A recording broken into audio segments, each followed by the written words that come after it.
Alrighty, hello, and welcome back to some good old game dev. Hope everyone's having a good day so far. Hope everyone is having a good one.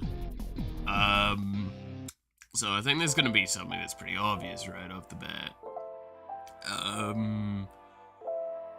So...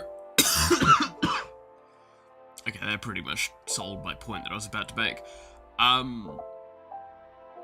I am quite ill at the moment. In fact, I am very, very ill. I have been quite ill for the last couple of days. Last 2 nights being pretty bad. Yeah. Like, basically, stream broke the other day, and then, like, not long after that, I started realizing how ill I was feeling, and it just went downhill from there. I was very, very heavily considering calling off today's stream to just rest some more, but I thought if I took it as a bit of a chill day, took things slowly and such, I don't think it would matter too much, really, either way. So here we are now. I apologize that I do sound rather a little bit different than normal. That's pretty much it. I am taking care of myself as best I can. That's not something to be concerned about, though. Well, actually, maybe I should retract that statement. We'll see how it goes. But anyway, I haven't been able to do pretty much anything since last stream. Like I said, it has been... I have basically, like, been lying in bed, watching anime and catching up on, like, that sort of content.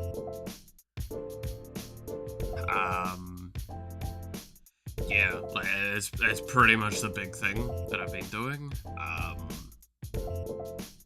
Fuck, I've even run out, like, I got a box of tissue. I asked my landlords to grab me a box of tissues, on Tuesday, and then, like, end of yesterday, I ran out of that box. It is currently sitting on the floor in a pile of tissues. And that's not even all the tissues, too. I've been cleaning up as I go as much as I can. You know, gotta get some kind of going. But yeah. So if today seems even less productive than normal, I apologize, but this is just me being like, hey, I thought I would still stream to keep myself a little bit sane while being really sick. So either I do this or I just watch more anime, and I'm gonna be honest with you, Chief, when you've watched like 6, 7 series, you kinda need a break.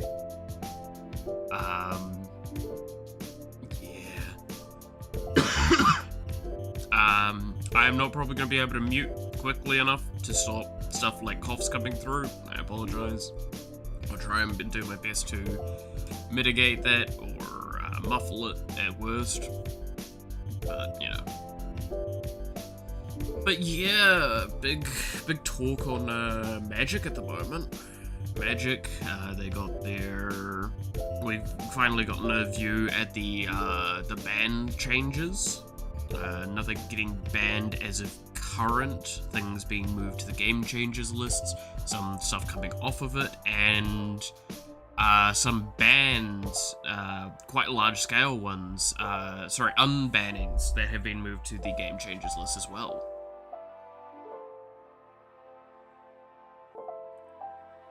And I'm quite interested to see where those go. There is a handful of cards that I'm not 100% sure are deserving to go onto that list, but clearly they've got analysis,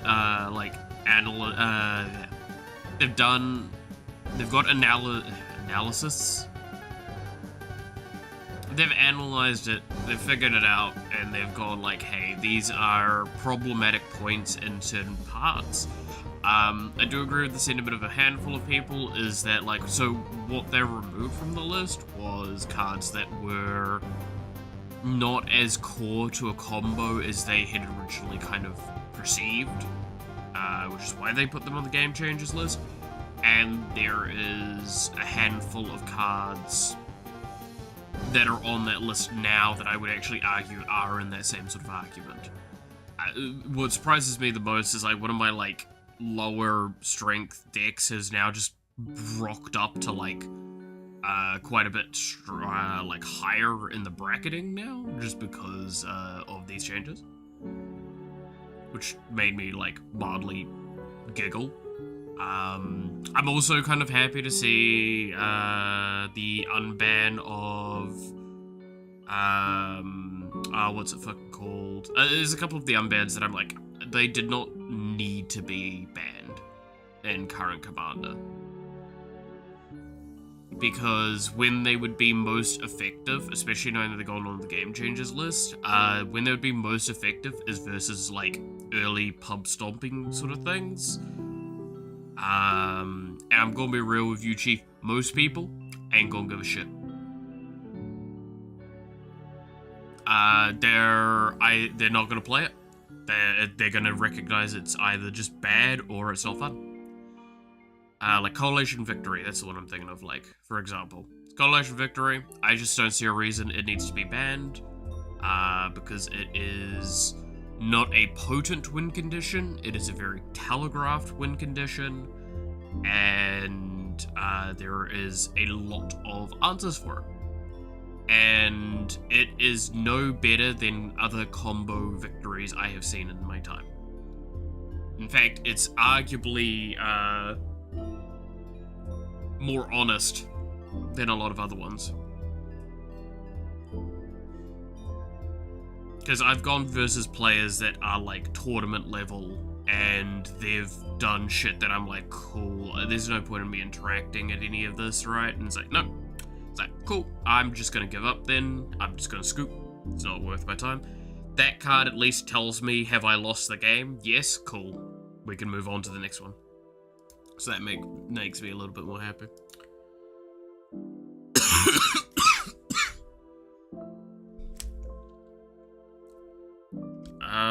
Aside from that, there's been all sorts of shit going on at the moment, I'll be honest.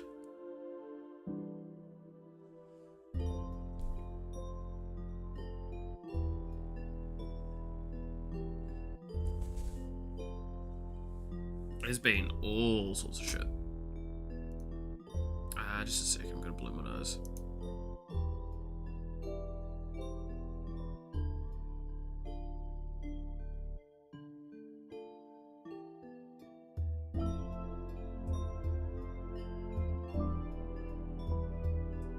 Alright, there we go. But yeah, no, it's an interesting lot of changes. I'm glad that they haven't unbanned, like, a couple of cards in particular, because I just think that they're... So, how about I explain my perspective on bans, and it actually kind of goes into general game design as well. Like, bans, changes, rework, stuff like that. If something is warping the game around it in a in a way that means that it's just not pleasant of a play pattern, and or is so game warping that like anything but this is just not playable, then that's normally not a good sign, right? Examples we've seen of this in other circumstances are like characters that might come out and are OP as hell and they need to be nerfed and stuff like League. In our game, I don't think we've really ever had a character that's super game warping. At any given time, I think we've done a pretty decent job of either having them underpowered or being able to scale them back fast enough that it doesn't change any problem or create any problems. We've had crashes, we've had problems like that, but we've never really had a character that's just like objectively the best character in the game. Outside of, I guess, one time back really early on when we only had a handful of characters. We had Aura. Aura's weapon originally was objectively the best weapon, purely because it had a massive area it would hit and it had just infinite punch through. So it would just go off screen, keep dealing damage all the way.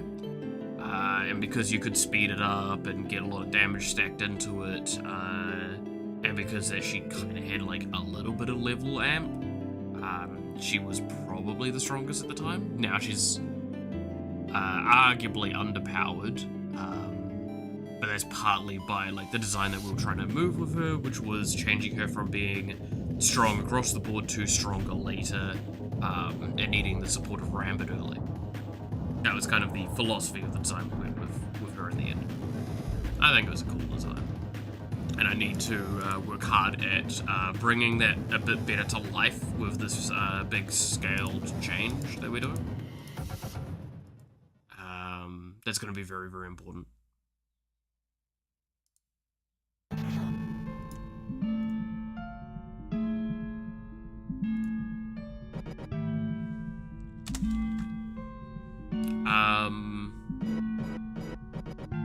But like, again, even then, I would argue that was in game warping. You could still play other characters.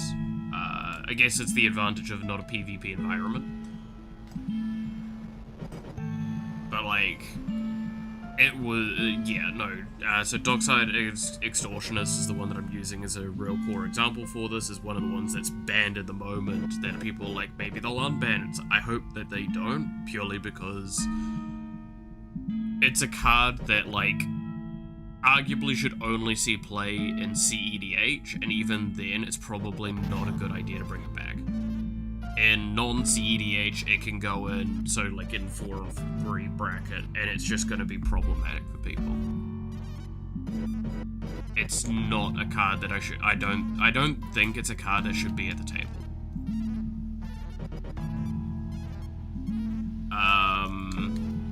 I also think the other ones that they've talked about are kind of like on the potential for coming back are in that troublesome category, like, is it Jeweled Lotus or whatever the fuck it is, the one that's like crack it for 3 mana for your commander, for 0 mana, so you can try and get your commander out early. That one I'm very wary of, because a card that was built specifically for commander but just being too optimal, being able to bring out a commander that early that potentially shouldn't be, is concerning, especially knowing that it was also quite an expensive card. I've always got like a big problem with the fact that commander inherently is a fairly expensive pastime. But you know, you gotta do what you gotta do. Again, I'll leave it to them for now. They'll read the room, see what's acceptable and what's not. They also want to sell cards, right? So the more cards that are off that ban list, the more cards that they can sell, because they can set them up as like special collector items. I don't expect we're going to probably be seeing like reprints of them anytime soon. Coalition Victory would probably be the best one to see a reprint of, because that card has shot up by like 600% in terms of value, which was really funny.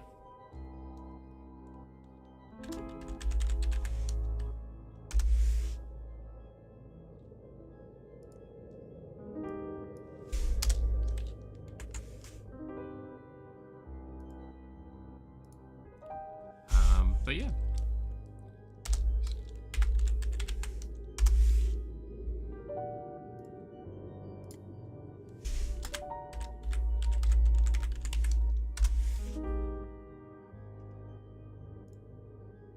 I'm gonna create a group.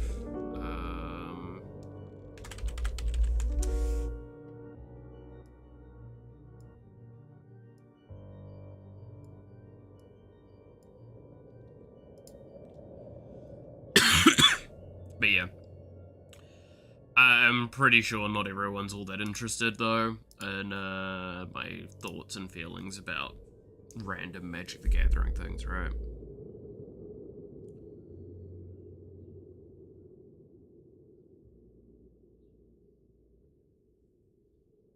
So,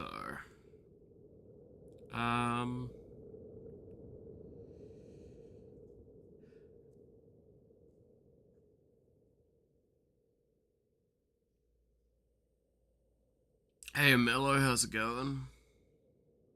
Um, no, I'm doing a little bit better economically. I've moved now, so things are a little bit better. I'm just very ill at the moment. Uh, is the main thing. Also, the stream's only been live for like 16 minutes, so it's not too surprising people haven't turned up yet.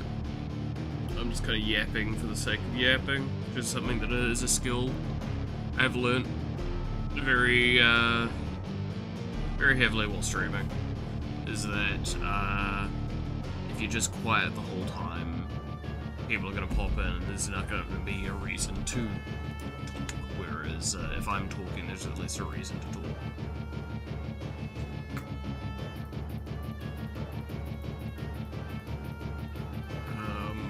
Yeah.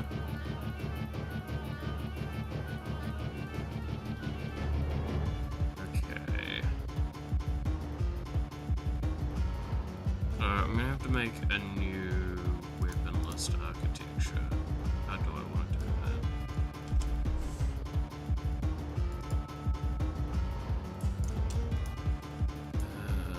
I'm gonna have to make a core for these. Skill core.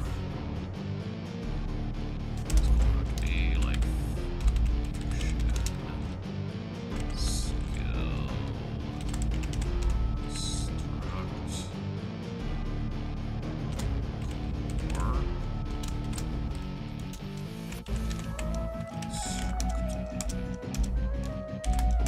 There we go. You moved with or without your flatmate. So I've been talking about this for quite a while.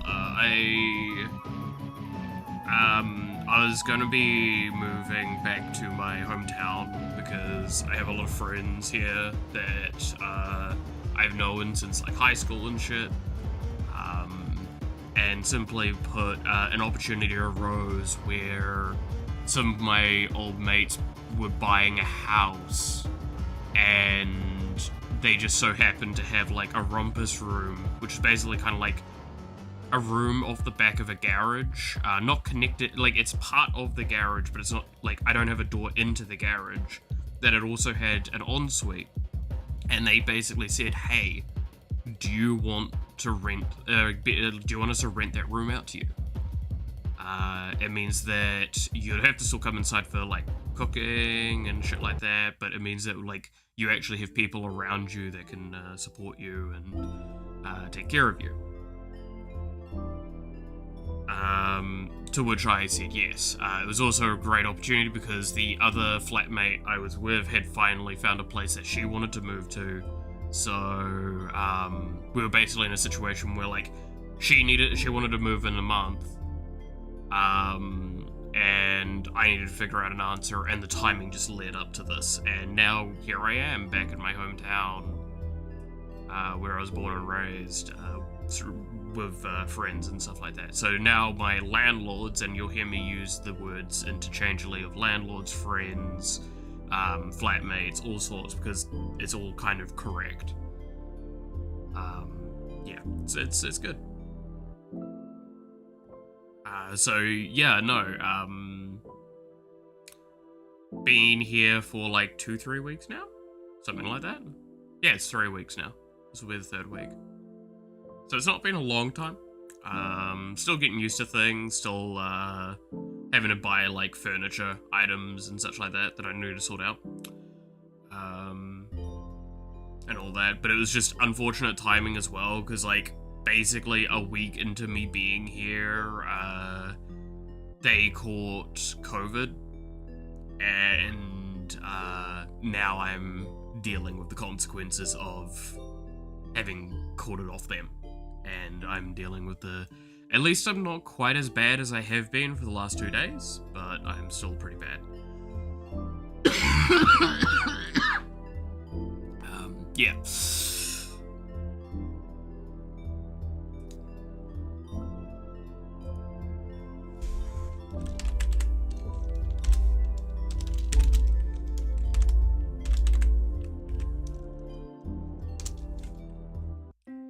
But yeah, no, it's been good. Been able to just play games with them, play, like make food for multiple people again, which is actually quite nice.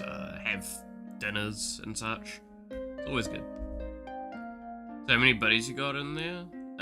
Anyone from Dark Times era, or more like post-high school, bros and girls? It is a friend from high school and her partner, are the people that own the place. But the frequency of other people turning up and friends have been like, I'm assuming if it wasn't for COVID and stuff like that we had, a lot more would have turned up, because like for the last 2 or 3 nights, friends and family have been over for them fairly consistently.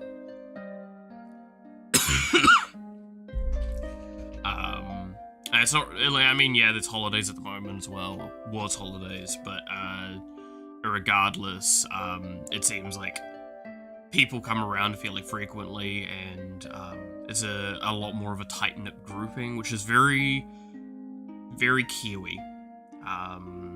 Kiwi families, and which is, I mean this in a way that's probably going to sound depressing, but like it's something I've never really experienced myself, outside of a handful of times, so I'm still like learning to deal with people that genuinely actually give a shit about me, in like close proximity and shit like that, which is really, really weird to me, after everything that went down a few years back. But yeah, no, it is people that have seen me in some of my like darker times, which is the fun part that we joke about quite a bit. And are there any card shops? There are 2 card shops in the city, and well, one's like the closest is I think like a half an hour walk or something like that, or a bit more than that. I mean, that's not that bad, and I know this place like the back of my... I could genuinely walk there blindfolded, even though I've been away for like 2 years.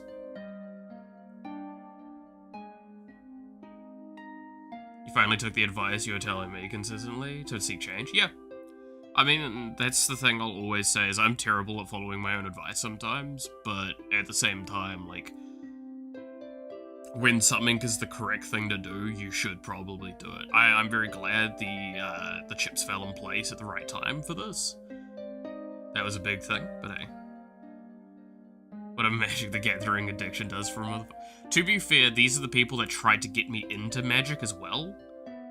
This is not the friend specifically that got me playing it straight away, like the person that I played with my first game. But these are the people that also tried to get me into it.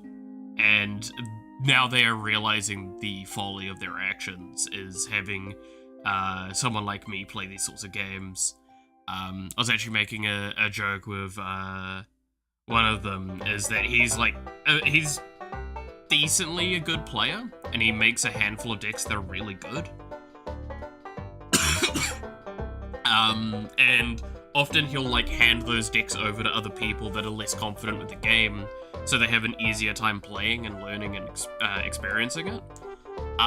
He's refused to let me touch any of those decks and play, because he knows I will play them correctly, and that will mean that the table will suffer miserably. As an example of this, one of the decks he has is a Slivers deck, which is a deck that's really good at tempo. Got any new commanders? I don't think I've got any new like active decks at the moment, but I'm very far along with prepping for a couple of others. I also found out that the local shop doesn't advertise some of the stuff that they have in stock online, and some of it's fairly cheap, so I might pop in and buy some of it in person. So I'll do that at some point, but that's, I would prefer to focus on getting the core essential things that I know I need to get first. Like, one of the things I need to still get is, like, a thing to store my clothes, like, hang my clothes up and shit. That's very important.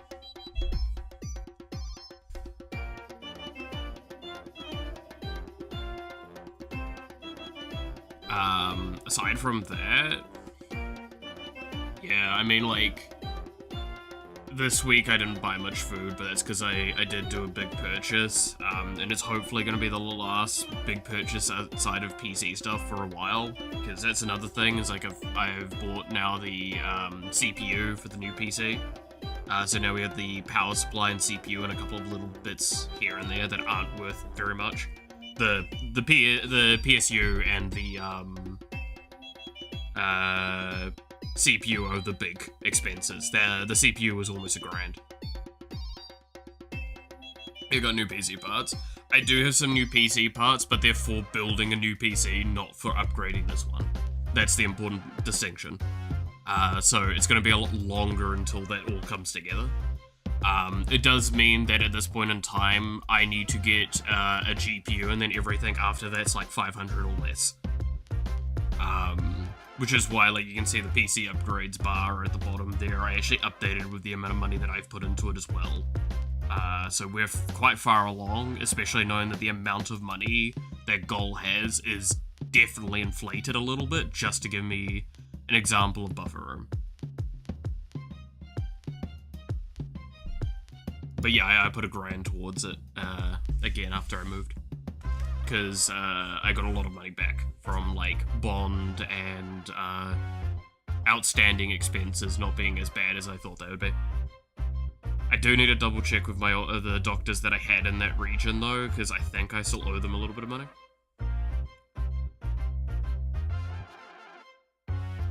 Higher tier card will last longer than 10/17/58.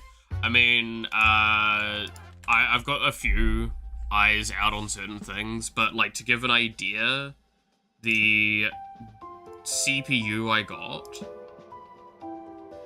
I won't show the physical thing because you don't want to see my room at the moment. It's a lot of fucking tissues all over the place. And it's messier than it is supposed to be right now, just because it's sick. Let's see. AMD. Yeah, that's it. AMD Ryzen 9 9900X. This is what I bought.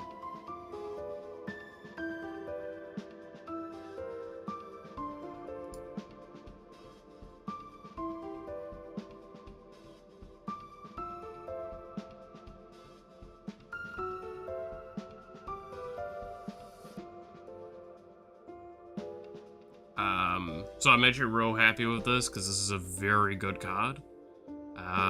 As you can kind of see with some of this, we might try and boost it a little bit, once I get the stuff set up for it correctly. Because I'm going to be relying on a mate of mine, because he's built computers more recently, and he's also built with liquid cooling, which I've never done, personally. So once we get all the stuff together, we'll try. I've already convinced him to try and do it on stream with me. So we will do a stream making the PC.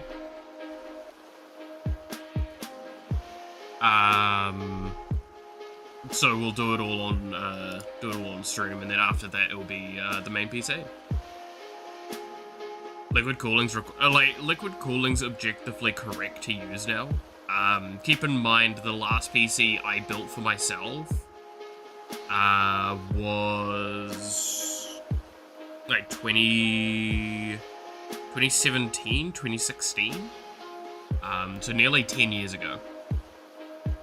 And at that stage in time, if anyone remembers, liquid cooling was a bit of a fad and was not worth it, because it basically required replacement every year. It was dangerous, it was still very prone to leakages, there was a lot of problems with it. So overall you only did it because you wanted to have the fancy looking cool thing, which was not recommended. So I just have a shitload of fans in mine. I've got 1, 2, 3, 4, 5, 6, 7-ish fans, I think.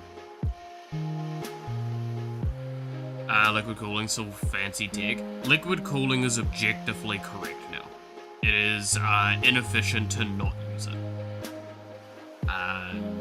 The fact is that the changes to it and everything mean that, like, you can basically have anything with the liquid, and it will work. It's better to have something a little bit more optimal, but liquid cooling is just objectively correct to use now.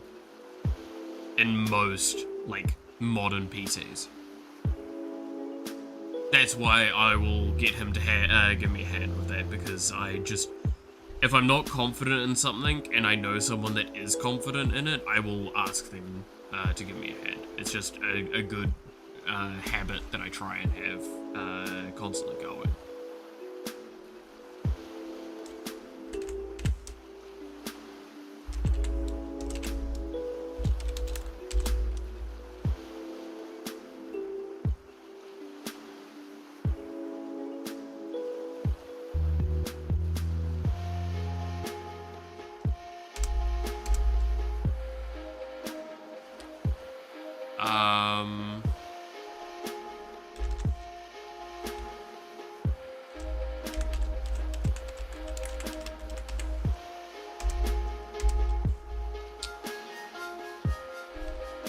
Aside from that, I don't think there's been really all that much else.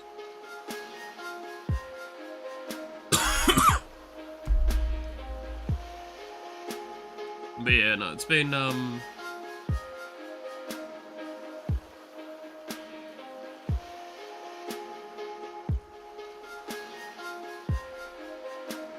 constructor going up, stomach skills. Oh yeah, so, I don't know if you know about this, Mello, because, this is a fairly recent development that occurred just before, I left the last place. But basically, I have, conceded that the current version of the game is woefully inadequate, to handle a lot of the ongoing changes and future functions that I want to add, so therefore I am rewriting the game from the ground up. This is what you're seeing here.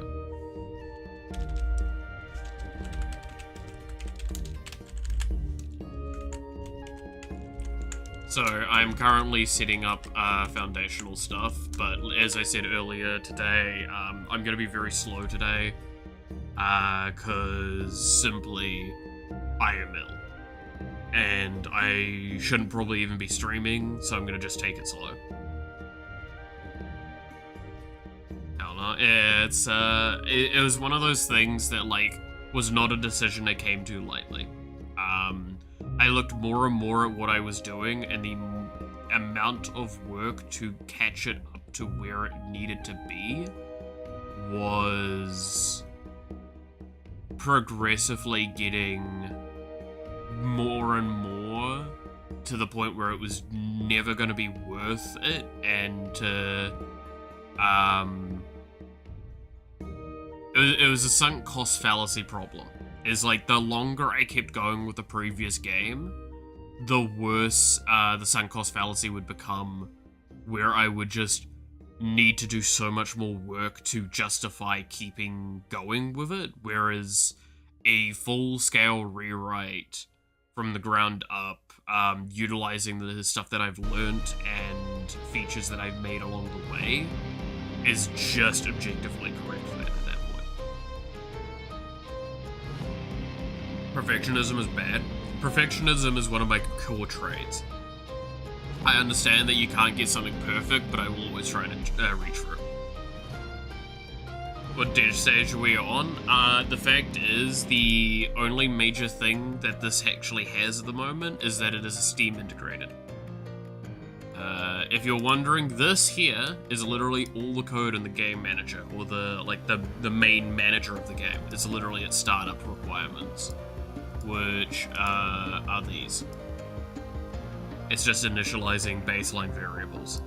Nothing works in the game. I can boot it up now, and like I said, it will be a blank screen aside from the cool fact that it is actually Steam integrated. So prototyping is possibly overselling it. can say that pretty happily. It's very far off from being done. I expect it to take a couple of months to get to the point where we were at, but it'll be further along. It's like we're going backwards and we're going at a different angle, and by doing that, we're going to end up, when we finally get back to kind of where we were at, we will be further along in the grand scheme of things.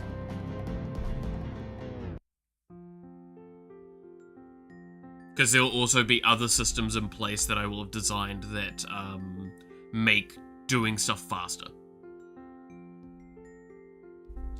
What functions will you port and which ones will you replace with new stuff? Shorthand is most of the stuff is just going to be replaced, but the end line ideas are still going to be coming in. So if you're thinking like, are any of the weapons going to change functionally? Probably not. Most of them are going to function pretty much the exact same. In fact, my goal is the only thing you should notice with the next update of the game is that it is maybe slightly, like, more clean and refined, and there's a little bit better visual. That's about it. The game will pretty much be the exact same.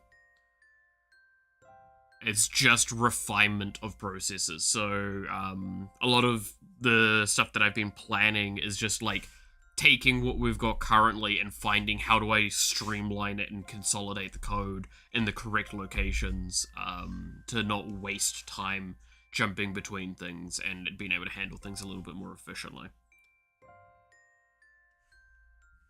That's the kind of idea. Like, I've already transferred over the vector functions that we worked on fairly recently, because that was just a recent addition, and it was an example of something I needed to have core. It should have been a core functionality that I had in earlier.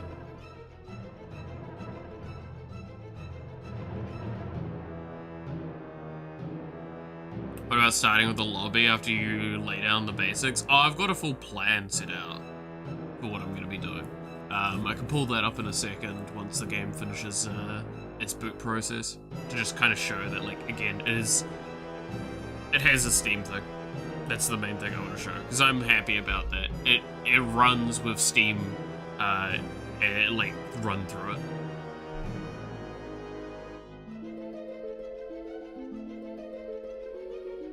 So, this is the game.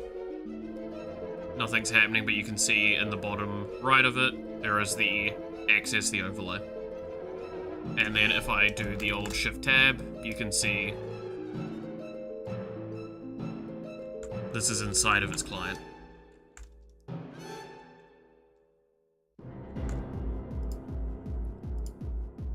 That was something that took a little bit of work. But we're there with it. But no, if you're wanting to see...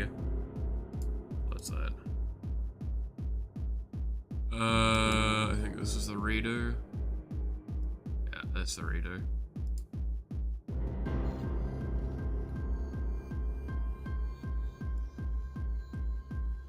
I mean, like, a good chunk of the foundation of this was written before I even moved, and when I was initially planning to do the redo.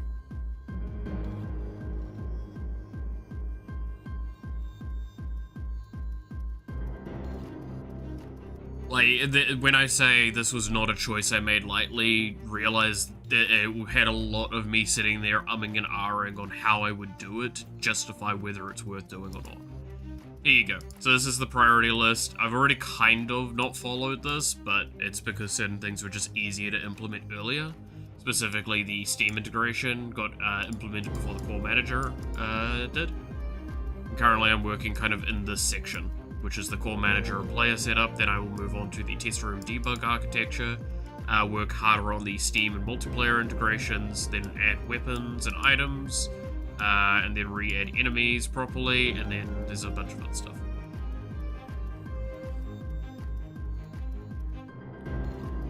Hey, you devil, how's it going? Well, I'm gonna mute again because I need to blow my nose.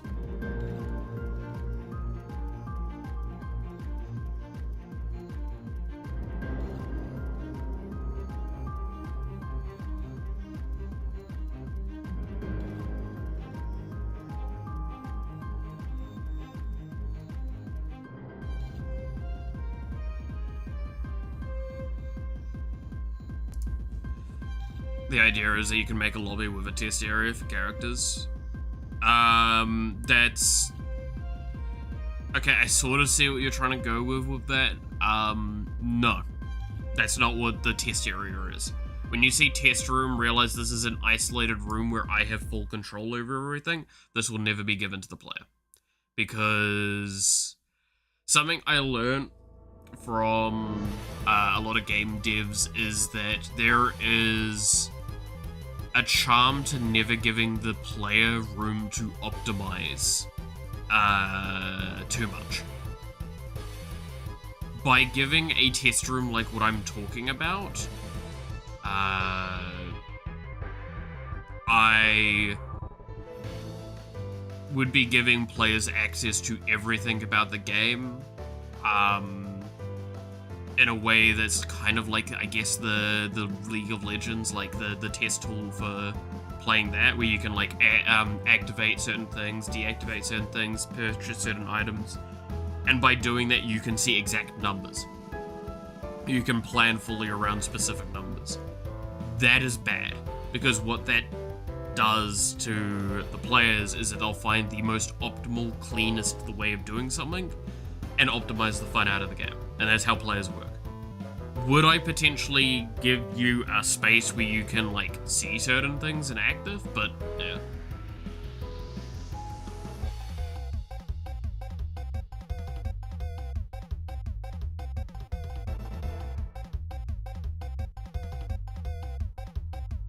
Or you just stop at not giving away the parameter numbers to the player. Yeah, it's kind of in a sense. But yeah, so test room, I mean, would I ever make a room where like there's maybe some dummies in it and you get to see what your abilities in a basic sense do? I don't see there's actually really a purpose for that. Because I'm gonna give you the ability to read anything. And then that's on me for not explaining it well enough. There's also a charm of finding out, right? Fuck around and find out. Kind of another good example on that is like holocure, actually, right? It's like holocure, you can go in and that's how you find out what your like passives are for the characters. Skills are. What if I say there's other ways to prevent the meta-slave paradox? There's a lot of ways to prevent it. I'm not going to be able to stop it. I can say this with utmost certainty, I'm never going to stop it. I'm just going to prevent it from occurring at an accelerated pace. And that's what that room would do, is that players would go in there and try and figure out exact optimal strategies instead of playing the game and figuring out as they go. Which I personally find is a way more enjoyable experience. Now, admittedly, I know a lot of players that are not going to like that statement, and it will potentially put me at ends with a lot of people, but I do believe it is the correct course of action most of the time, because simply, if I don't take that course of action, players are really bad at realizing that a game is made to be fun. I am making an effort to enable that philosophy of the game, not hyper-optimization. But I can't stop the people that are also going to do that. I fucking do that in games. But I do that via exploring, experimenting, and learning from what I do and what others do. That's why Warframe's an example of that, is I don't meta-slave in that game, but I make optimal builds that end up potentially being metas later on because other people find it out and it becomes more public. Like, I'll look at certain statistics, I'll look at all this stuff, and I'll figure out exact numbers. But I don't use the simulacrum in that game. I have very rarely used it because I would prefer to go into a mission and see how it practices in real, actual environments, and then I'll realize this was a terrible idea, I'm gonna pull out of this and go do it again.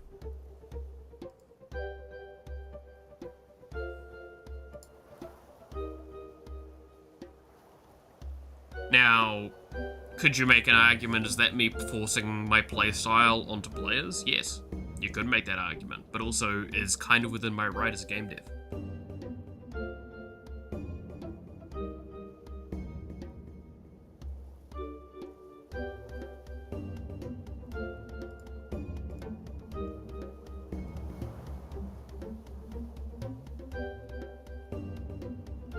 Sorry, I know that was a real, like, big drop of words, basically, just then, but it is something that, like, I've seen a lot of people talk about on my time, and it's very, very difficult to get it right. Let's see. You've got your creative freedom, but I argue about forcing the players into playing the game the X, Y, Z proper way. Yeah, no, again, like, that's why I say that is a fair criticism to make. Is to go, hey, you are just basically telling them this is the play style that you should be doing. But also, me forcing them to play the game naturally, in a just natural way, I would argue is better than, like, forcing them to do things. They can still be creative within that scope, and that field. The fact that difficulty settings are the best example of this is if you're not confident in a build, but you want to test it out or try and go after it, I don't see a reason why you can't just play it at a lower level, right? And then try and pseudo-force it, I guess. But it's a Vampire Survivors game. There are combos I'm not going to know about, even if I go into testing, that are going to require real, like real game examples for the actual experience.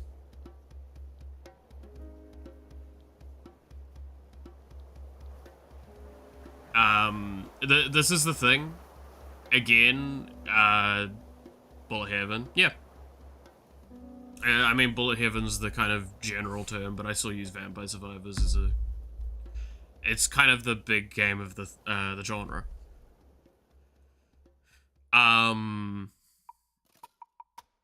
and people recognize that term better than they do Bullet Heaven. Simply put. In fact, I've been the one to inform the term Bullet Heaven to most people, in my experience. Point is, though, is... I'm not forcing them down a route that isn't a natural play pattern. I'm just not giving them the tools to over-optimize the game. Because it leads to poor play patterns, and I think people vastly underestimate how unfun a game gets when you get too good at it. When you know exactly what you need to do and everything like that, it's like, why play the game, right? One of the best examples for this is TFT. TFT has been plagued with a constant, why can't we have a testing tool? And I believe they've actually finally caved on that, or something along those lines. Because, like, something came out. But, like, Tokka's Trials was the big one for a while. It's like, well, I mean, that's kind of a test environment. And I think that's an adequate one, because that's literally just a single-player version of TFT. I see no problem with that.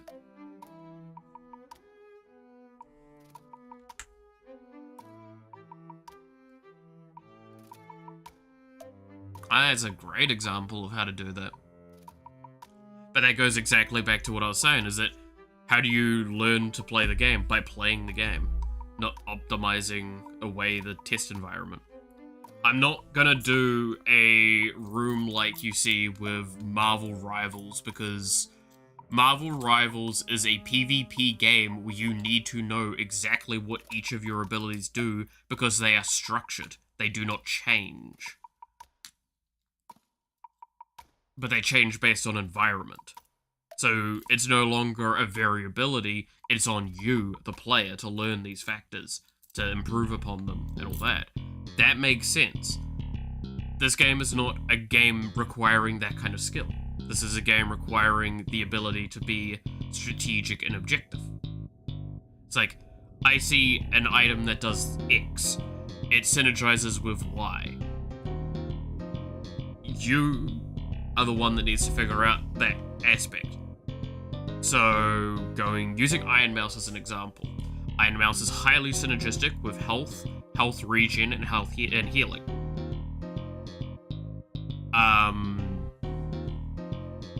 So therefore, as a player, why don't we redesign it to be a third-person shooter like Marvel Rivals? I'm already dying fucking enough at the moment. I don't need to do it again. Being strategic is a skill. I agree with that sentiment, but within the context that I'm trying to go with this, will maybe poor wording.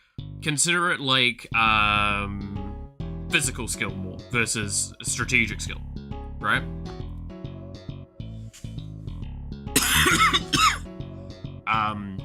This game is low on the physical skill requirement and is much more a game that's enticing the player to think about their actions, be smart.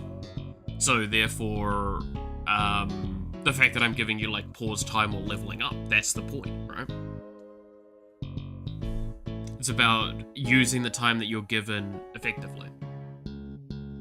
Chess, yeah. Chess is a game of skill, but it's a game of strategy, specifically. That kind of skill, not dexterity. A shooter game is more dexterity-focused, but it does still use strategy as part of it. Think of it kind of like that. This is the inverse of that. It's higher strategy, lower dexterity, versus higher dexterity and adequate strategy. Now, don't get me wrong, the best players in those games tend to use both of those in equal measures, but that's kind of the point. I'm designing a game you can play with one hand. I'm trying to be as accommodating as I can. The game is supposed to be on that simpler to play style. Or easier to play, easier to access. I guess that's the wording I should use.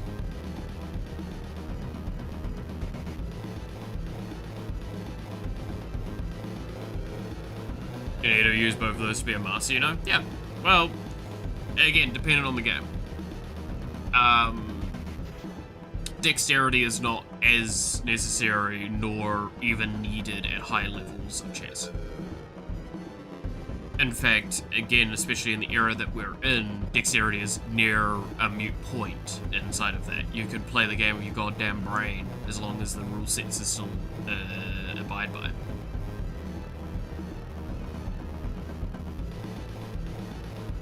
Looking at the pixelated avatar of Junior will make playing one-handed neat in the game. Dude, I stand by. Like, you have any idea how hard it was to draw Matara's splash art? Like, drawing with only one hand is fucking hard, man.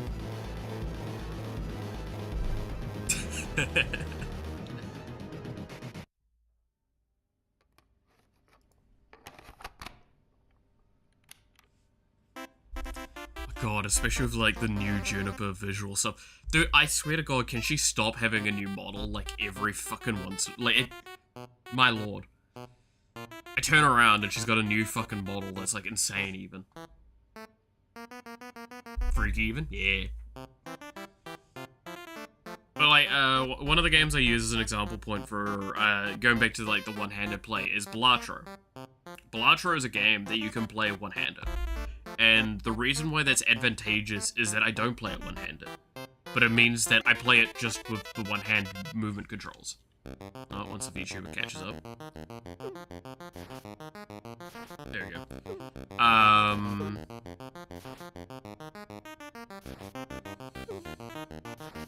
But yeah, like... Inscription's technically a one-handed game, yeah. But like, Potato is really good for the fact that it's like outside of clicking the upgrade menu kind of with my mouse, I will play it one-handed. And what this means is I can offset my brain to do other things. It's a great game for thinking or watching something because I can keep an eye on the game and not have to focus fully and wholly at it. Which is something that I actually think is a really fun thing about stuff like Vampire Survivors as well. Vampire Survivors does not require my full dedicated attention. And the more games that don't require your full dedicated attention, mean the more relaxing that they can be, regardless of what's actually going on. It's actually one of the complaints I would have about holocure. Holocure, the fact that it requires twin stick styled gameplay, is potentially one of its biggest downsides. Because it leads to a scenario where it's like, now I have to actively think about where I'm moving and where I'm shooting. By doing that, I am now having to use two skills at the same time.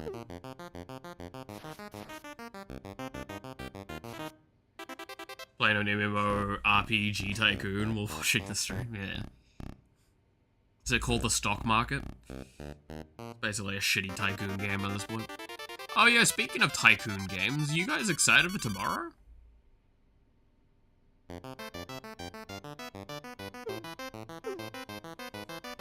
Playing objectively the best tycoon game of all time.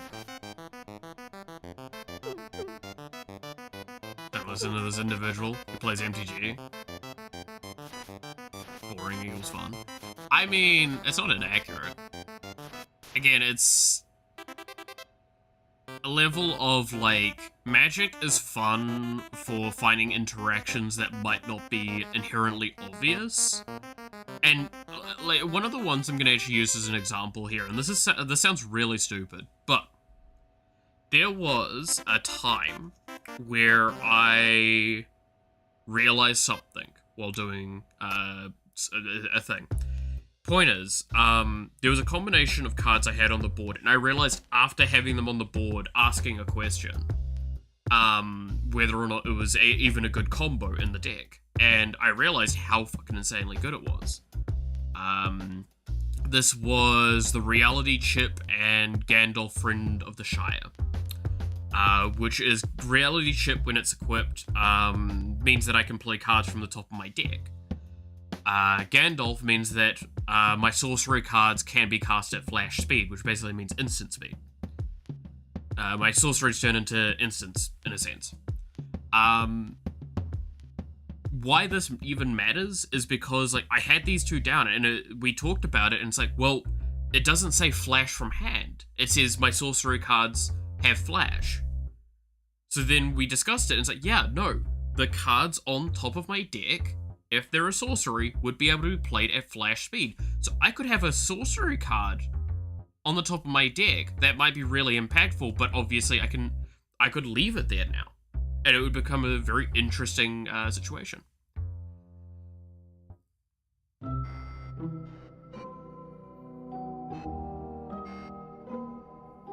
Open TDD. I mean, I'm playing with an old mate of mine. We've been wanting to play it for a while. He's been wanting to play games with me again for a long time, and we were just like, we had an opportunity last weekend and this weekend. Last weekend was a little too short, short notice, as well as at the time, I thought I was going to be going and hanging out with more people. So I decided to take a bit more of a break last weekend. Turns out, people got sick, fucking shit happened, and that didn't work. This weekend, well, tomorrow, I was like, oh, we'll do it then. That's why the stream's 1 hour later as well, because while he does get up early enough to start the stream at the 7 a.m. Barker that I do now, he's like, oh yeah, that's when I need to go to work. And I'm like, cool. Do you want to just sleep in for an hour then? Because, like, we can push the stream back an hour, and it would give you time to rest. Because tomorrow's a pretty large holiday here in New Zealand. It's called Anzac Day. It's how do I the shorthand explanation is it's basically our day of remembering. Well, I mean, it's Remember the Fallen. Let's remember those of the Anzac brigades that were basically it's Australian New Zealand Army Corps. It's the military forces that was deployed by Australia and New Zealand during World War II. There you go. So there's normally like a dawn parade and shit like that. I'm not interested in going personally, especially now that I'm fucking sick.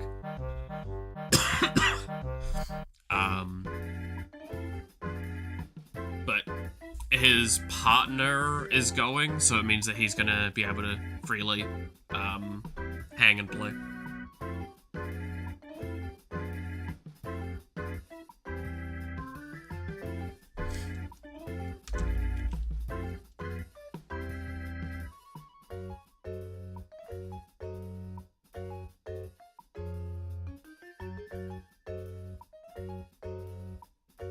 Can I play the game with you guys tomorrow? Probably not. Again, this is one of my few times of catching up with a very old and important friend to me.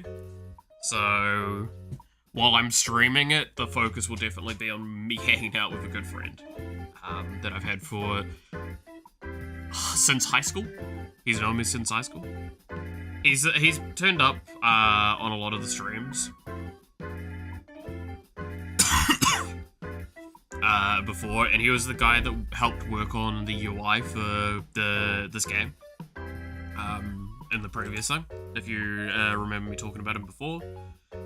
It's just, yeah, it's one of those things of I'm probably not gonna have opportunities like that often, but there are, I mean, we've done sporadic moments where we've just all sat in the Discord and chatted before, like people on stream and everything like that, which has been fun.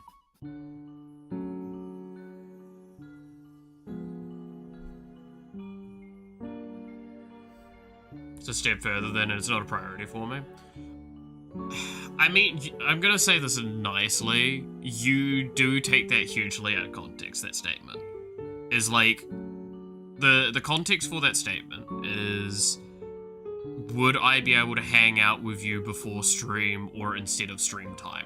And simply put, it's like, I don't have much time in my mornings. I very rarely chat with friends before stream, and when I do, it's normally because it's really fucking urgent and it's a very close friend of mine that's like having a hard time. And after stream, my immediate thought is normally food and rest. Then it's been either work or going somewhere, right? So, when I say not priority, I don't mean it in a negative way against you. I mean it in a sense of, like, I am very, very bad with my time.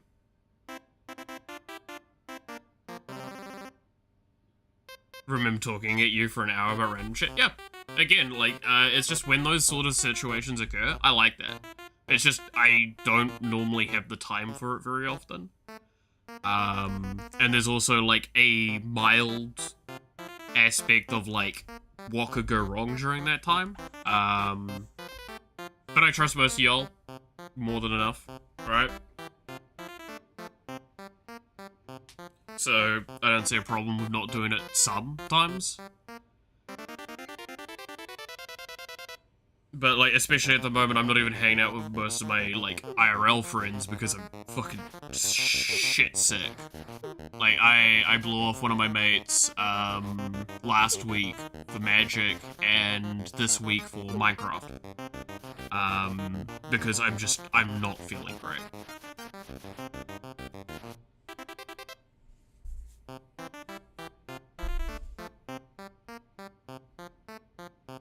But yeah, like, probably not is also my phrasing of just going, like, it's not that I'm saying anything against you, just...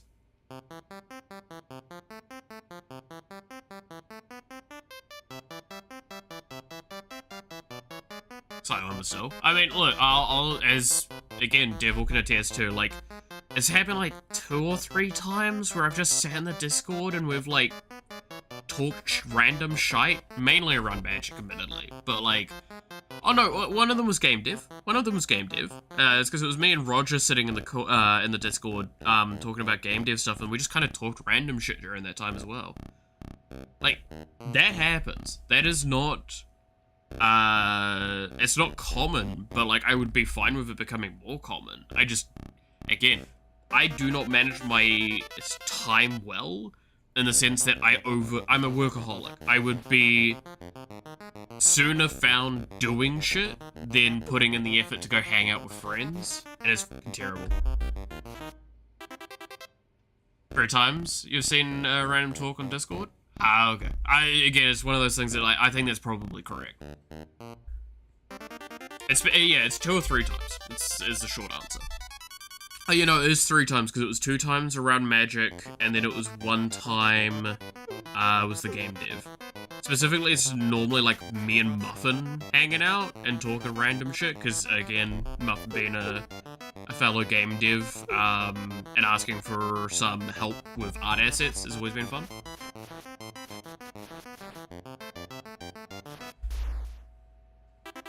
But yeah, like, I also don't know what my mate wants to do for OpenTDD. All I know is that he wants to play OpenTDD. I don't even know if he wants to do it modded, right? I accidentally joined one time going to sleep. Oh yeah, that's right. I do remember that. Hope you have a good time tomorrow. I mean, I'm excited for it. I'm hoping I'm gonna be less ill by then. Because, yeah, this is really fucking shit. I'll be honest. I hate being sick like this.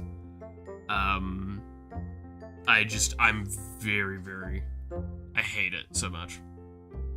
What's up, how are you? I mean, I'm alive. How you doing, Darkro? I'm ill. I'm very ill at the moment.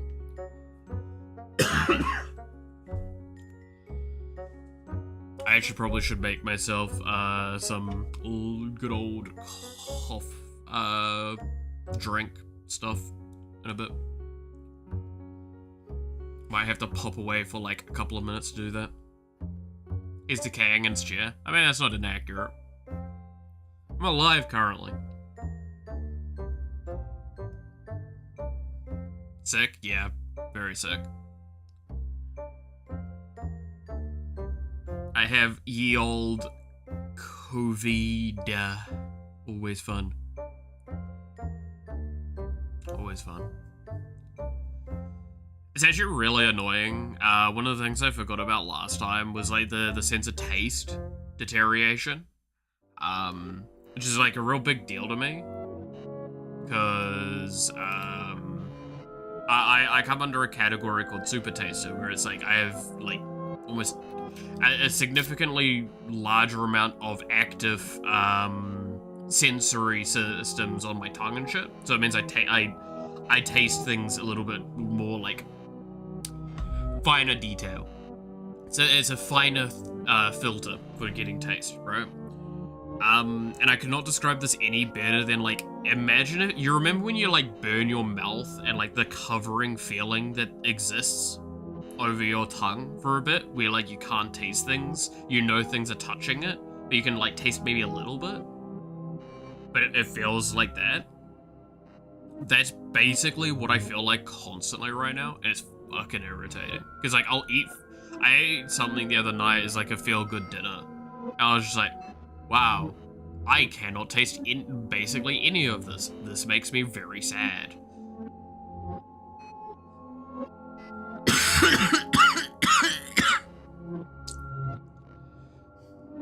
I'm gonna mute because I need to blow my nose.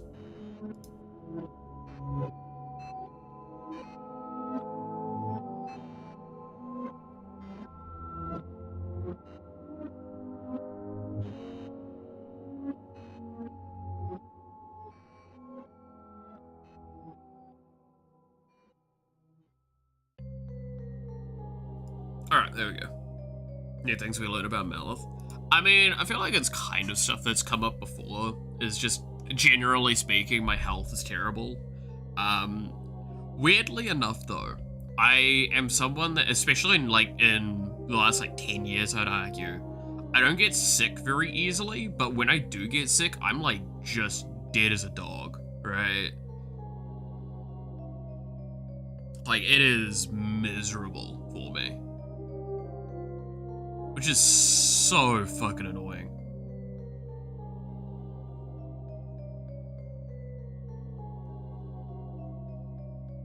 Didn't know you got that finer taste, yeah. But yeah, yeah, no, super taster is actually a thing. I believe there's full dictionary stuff on this. Let's see. Let's pull up a window for this. I'll look it up, because I've been informed of it. I've been tested for it, which was fun. super taster, I think is what it comes under.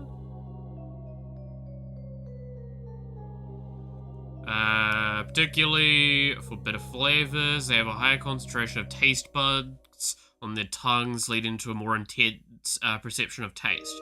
This heightened sense of sensitivity can affect their preferences of certain foods, beverages, especially those with bitter taste like broccoli, coffee, and dark chocolate. There you go. That. I have that.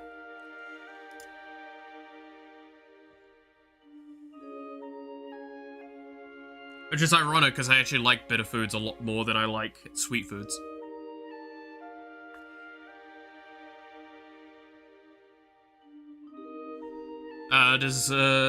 Stupid question number 1. Again, questions normally aren't stupid, but hey. Does your favorite cream whiskey taste like any fruit/spice to you? Cream whiskey? I mean, like, my favorite whiskey has definitely got a, bit of a fruity taste to it. That's, again, because I know it does. I know its flavor profile exactly. Like, very, very intensely have I studied a lot of whiskey in my time and figured out the ones that I like the most.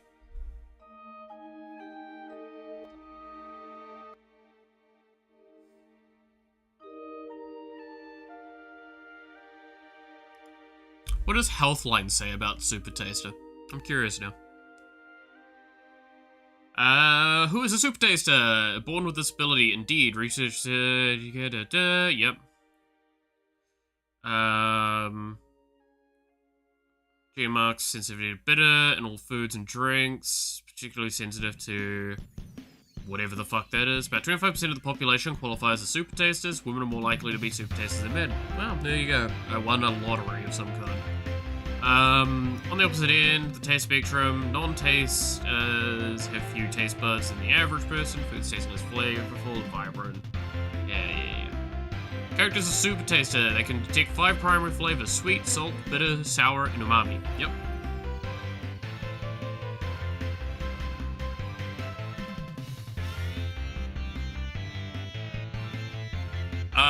How would the top 3 whiskeys you have compare them to any food or drinks? So my favorite would probably be,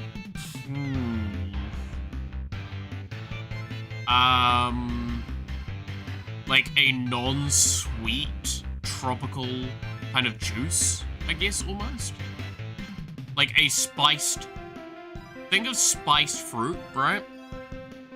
Kind of like that burn that you get with them, a little bit. Think of kind of like that sort of drink, if that helps at all in any capacity. That's my favorite. Another one I have is like this one that's beautifully like an oaky, smoky sort of, like an oak smoked, one. It's really, really nice. I can't remember the name of it off the top of my head. And then there was this other one that was just, how do I describe its flavor profile using something else as an example point? Again, it was probably more on that, like, wasn't fruity, that one.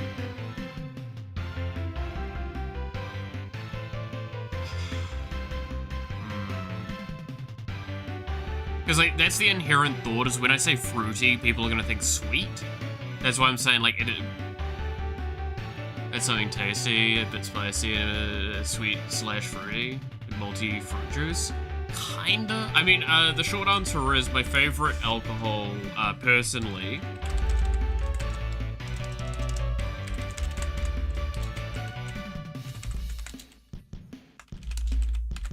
is technically it's a whiskey liqueur, and you can yell at me for that if you want, is this bottle here.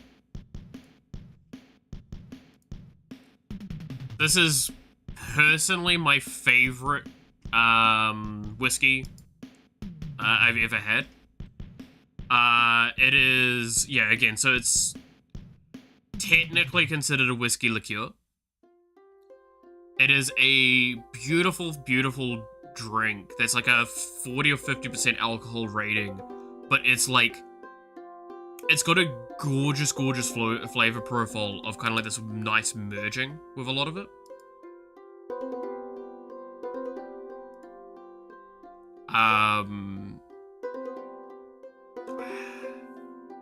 Like, it is spiced, like, fruit. Is the best description I can have for it.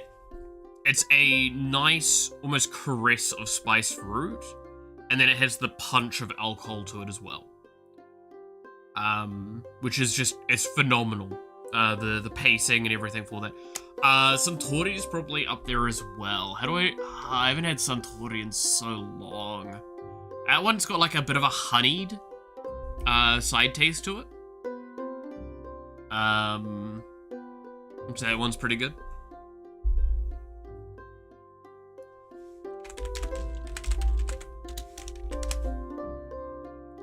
Yes. Okay. I remember having this in Japan and realizing, like, it was gorgeous, this one. It was a very, very good one. Did it taste like alcohol? What degree?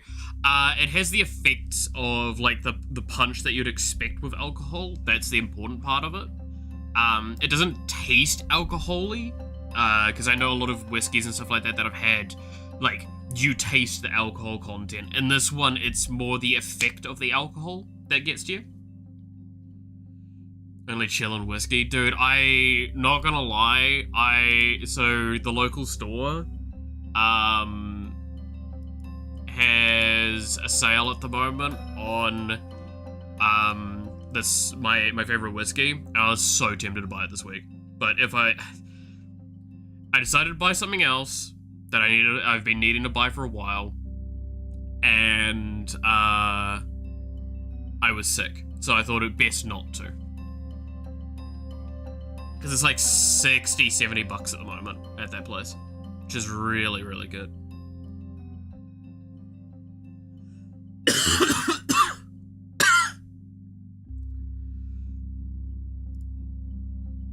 There you go.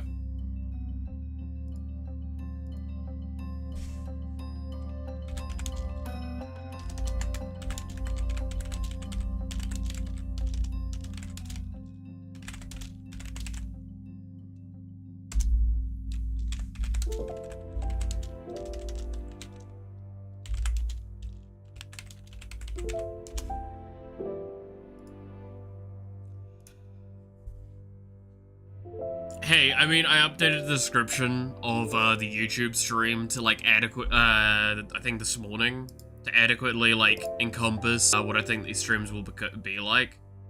Let me find it. Because, like, where is it? Game deving with a good bit of going off on tangents. There you go. As, I think, a pretty accurate way of looking at it.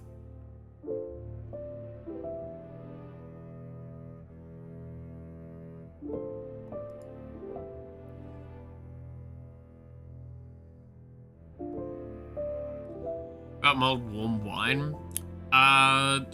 So this is where I maybe show, like, again, my hand of not liking sweeter things. I'm not normally a huge fan of wine. I do agree with that sentiment, especially when ill, but I'm not gonna go out of my way and purchase, something like that.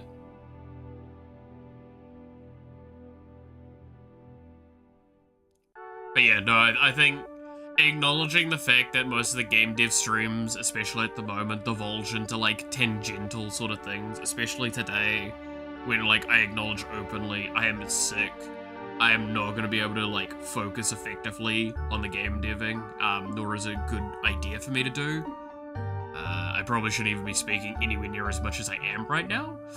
I'm definitely, you know how it is. 90% yapping, that's the best way to do it. Again, it's basically a podcast with game dev in the background, realistically. 90% yapping, 1% game dev, and what, 9% fucking Magic the Gathering? I bet you. Fucking bet. No, it's something else. Oh, damn it. Or are you saying that the Magic's included in the yapping?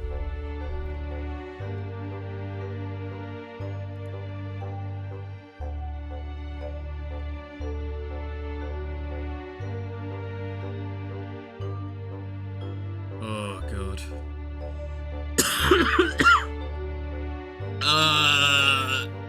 Yes, I do. Okay. That explains why it's 90% then.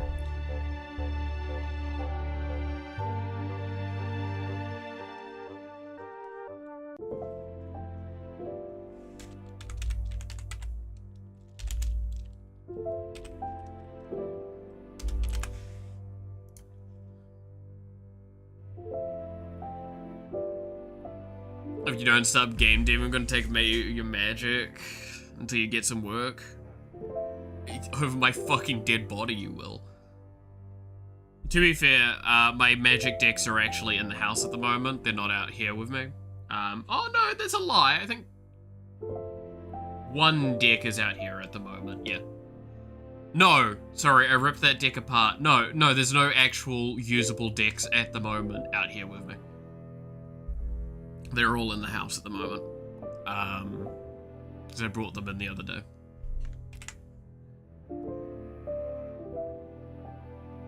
3 lines of code are written down. I mean, it's a planning process. I shouldn't be doing this at the moment, but I just was like remembering what I want to do for this, so I thought I'd get some of it done now.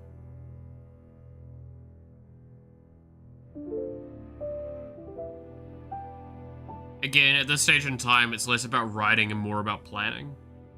Because the more I do planning now, the easier it will become doing the larger scheme overall when we get to the point of it. Which is very, very important to do. I mean, it's why we wrote this down very early on, because like this is a function that we're definitely going to need long term, is this one. We're also going to need...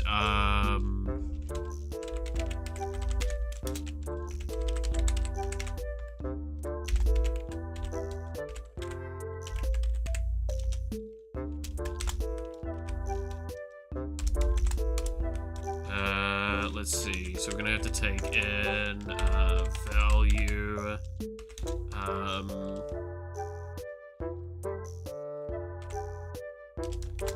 global, true, and addition.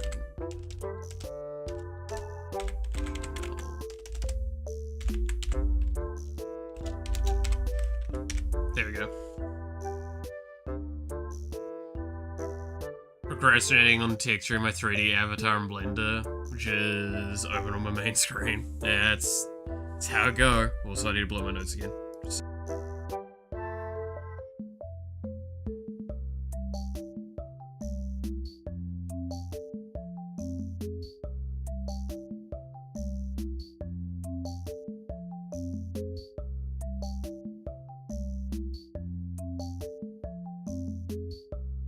Oh, that's fucking disgusting. Alright. I mean, admittedly, what I'm doing at the moment towards this game does definitely feel like procrastination. Especially on my end, I don't feel like I'm progressing that much, but I'm also acknowledging that my motivation is fucking in the dumpster for the last, like, month or two. I hate doing reworks. I will openly say this, is I do not like doing reworks. It's a form of stuff like this that I do as a job, I don't do as a choice. And the only reason I'm doing it here is because I can justify it in a lot of ways. So I'm just trying to find ways to drum up motivation, which is why I've been not doing a lot of work outside of stream on it.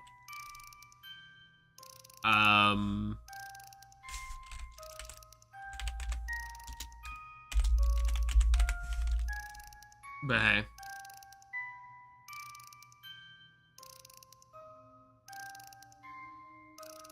Motivation is something that is definitely waning, but I know, again, I think I talked about this earlier this week, I know how my motivation kind of like tapers and where it tapers to and stuff like that. I'm currently in the like back end of a cycle with my motivation being low, so in the next week or two I should be able to basically get the motivation to spin back up and go from there and see if I can burst out a shitload of stuff over a month. How much are you forcing yourself now to code? Oh, a lot. Like, very much, it's one of those things of, given the opportunity, I wouldn't be doing it. But I know that it needs to be done. but I'm not forcing myself to an extent that harms my desire to work on it. That's why I say, like, outside of stream time, I've not been spending a lot of time on this. And in stream time, I haven't been doing an excessive amount of work. I've been kind of willing to defocus quite a bit on the project in front of me. And that's pure and simply because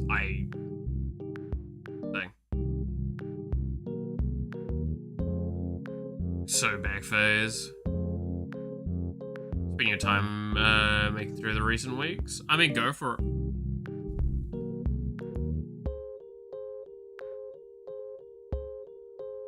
Actually, I might grab some of my fucking bickies that I've got here because I probably should eat some food.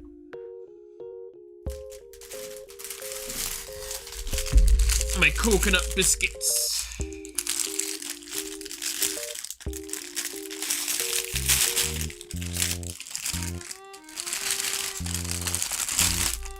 My fucking favorites, and I swear to God, I will fight to the bitter end for these things. This and shortbread. And pudding. Pudding is... You put those three things together in front of me, you probably can ask me to do just about anything, and I might do it. That may or may not include, like, murder. We will find out. For legal reasons, it does not.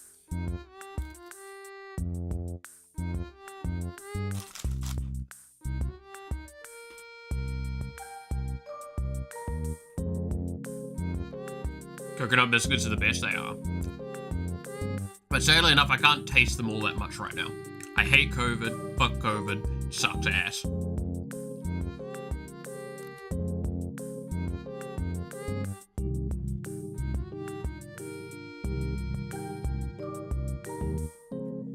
Dude, I swear, like, unjokingly, if you got a ritual together, right, let me draw this.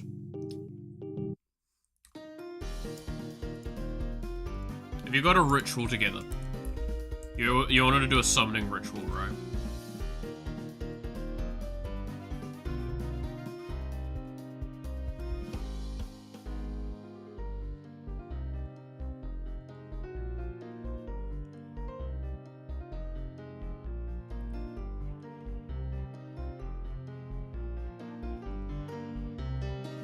Give you your candles as well, because you're doing really clearly.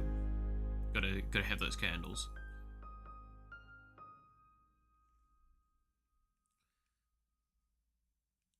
If you put a ritual together like this, and then you get like,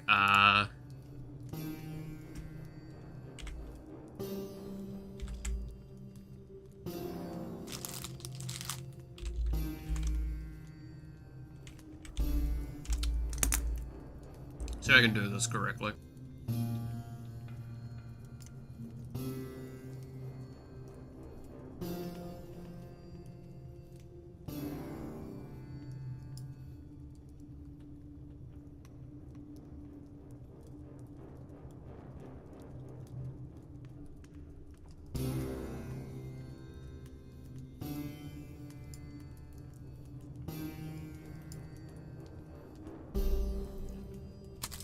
Okay, wait. Struggling. Why is this page not loading?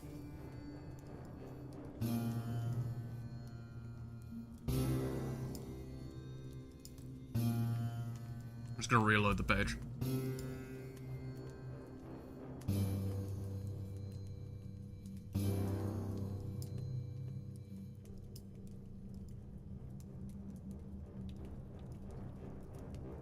Okay, it just doesn't seem to be working at all.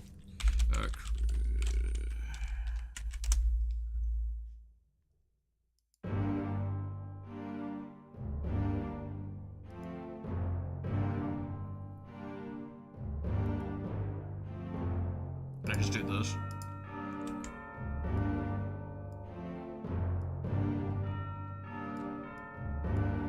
Okay, you get some Crispies.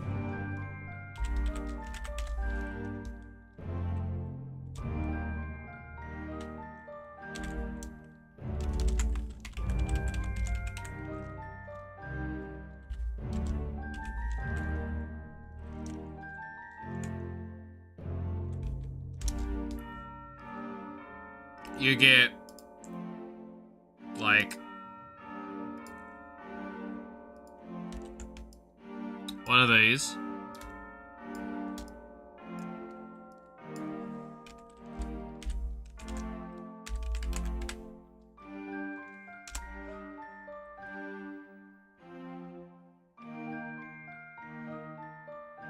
And, ooh, these ones, definitely.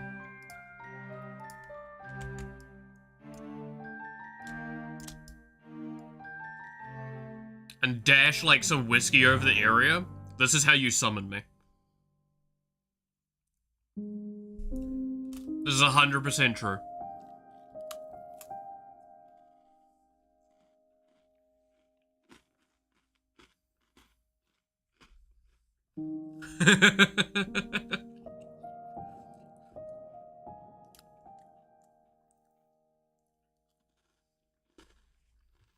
There we go.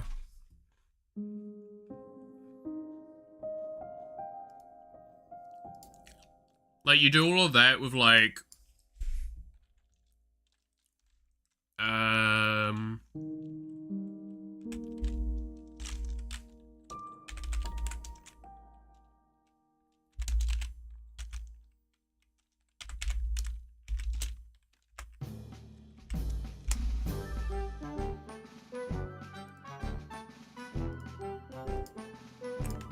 Let's also, like, have this in the center.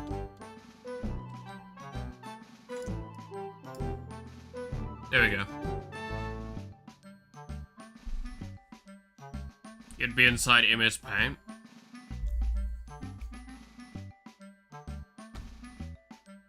What if I was?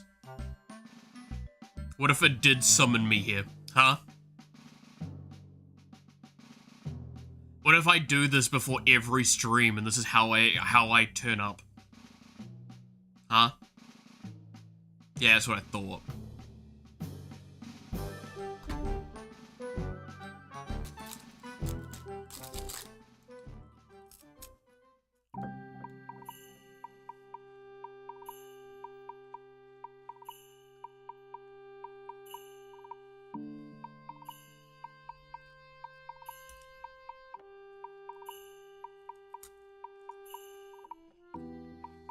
Imagine, yeah.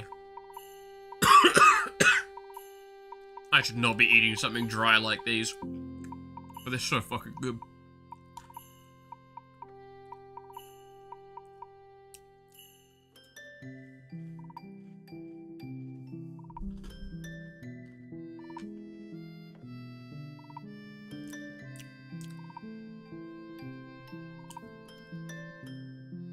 Like, wait. Where is it?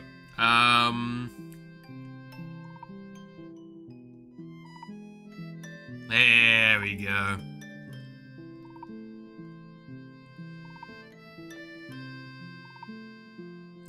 This is me looking at this ritual, I swear to God.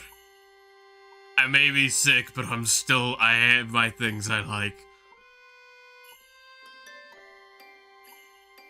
Yes. Yes. I love these. These are the best. You cannot take these away from me.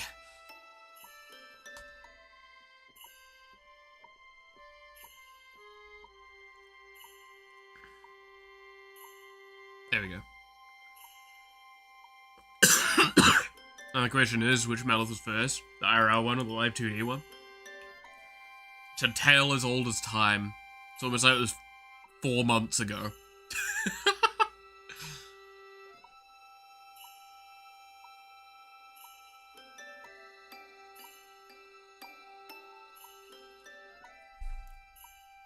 But yeah. I don't know why, this is just really funny to me.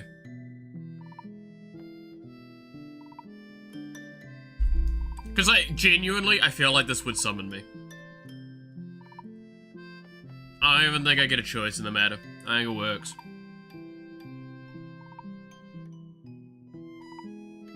Is IRL Malith still even here?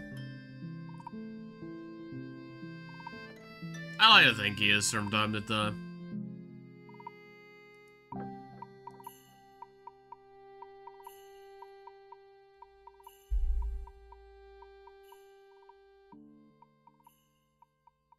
No one cared who I was before I put on the VTuber.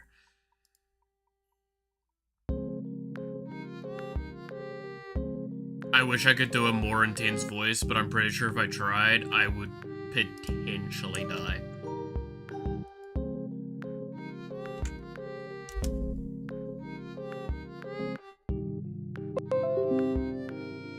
Totally didn't screenshot that because I found it so fucking hysterical.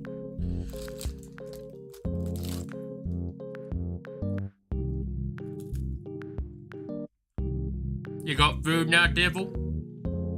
Did you raid the fridge successfully?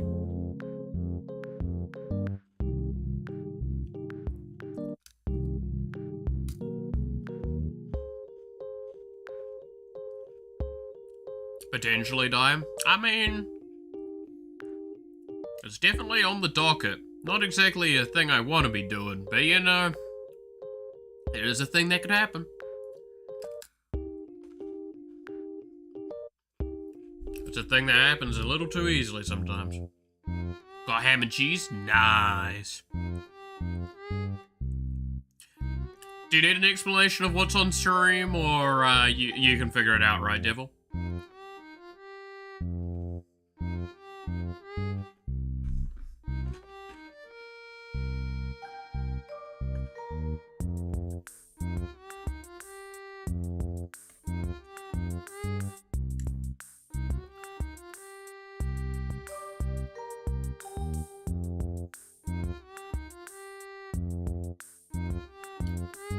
How to summon mouth when he's hungry? I mean, I don't even need to be hungry. You could probably get me to turn up for this.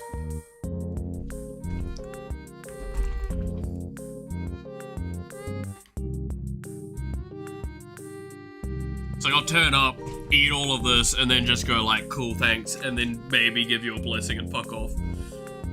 Maybe a curse, you never know. Might have been one of those kind of days.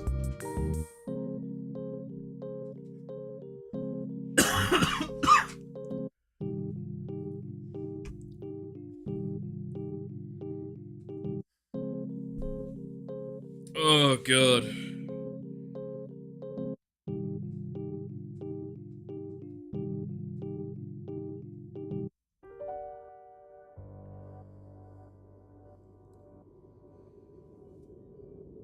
Wait. Do we able to pull off a Gura by just performing a potentially die action? Yeah. But don't worry, the Gura is gonna be fucking publicly available at this point, because no longer gonna be there to have any say on it, right? Dude, this week's been wild. Fucking Pope Francis dies, Gura graduates, fucking... I think Kanye came out as gay as well, I heard. It just shit's been weird. Oh, last week. Whatever. This is the last fucking little while. It's been a wild time. This month is definitely a month that will go down in history.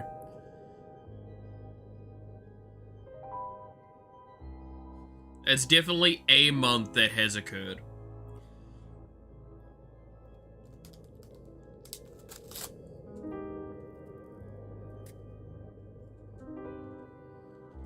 Too many events, too tiny time frame? Yeah.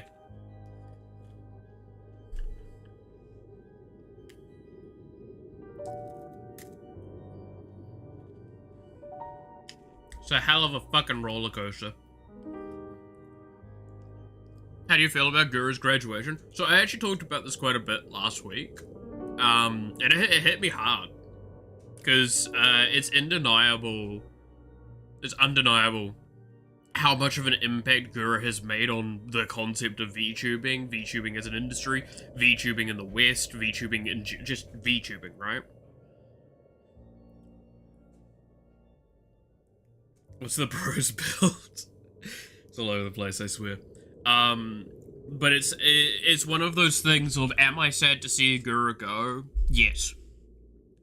Am I, willing to still wish her the best, to hope her, a positive future? Yes.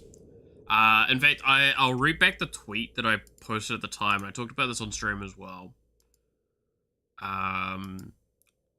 As I posted a tweet in response to the graduation announcement on the official.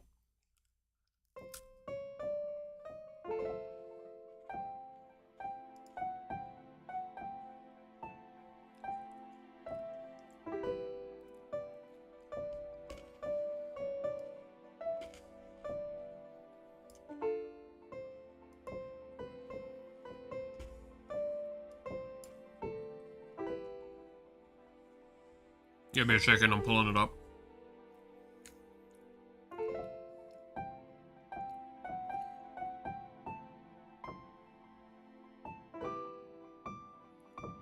Yeah.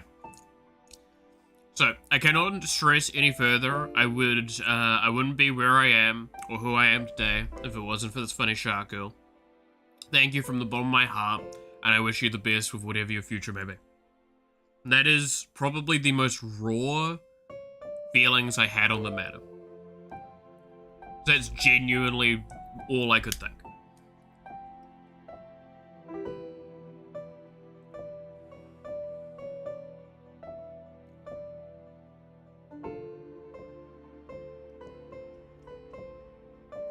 Right. And I think this here is an example of a way of looking at this sort of stuff that I don't see often enough. Is be kind, be positive, be constructive. These are the three tenets to saying, like, anything you say. Is it kind? Is it constructive? Is it necessary?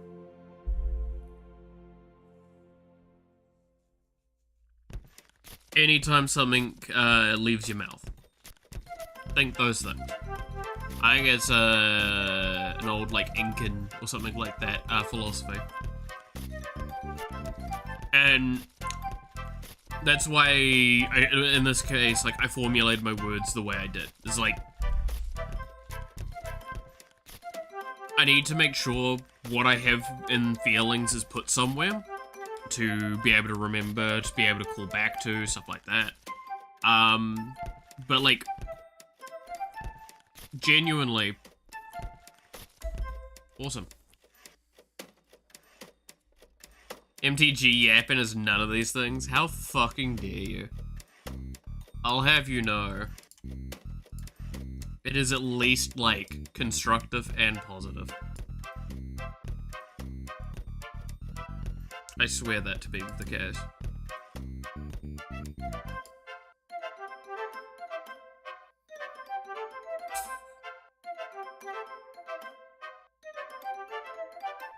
Oh my god. Sorry, I scrolled past a meme that, like, caught me off guard. Alright.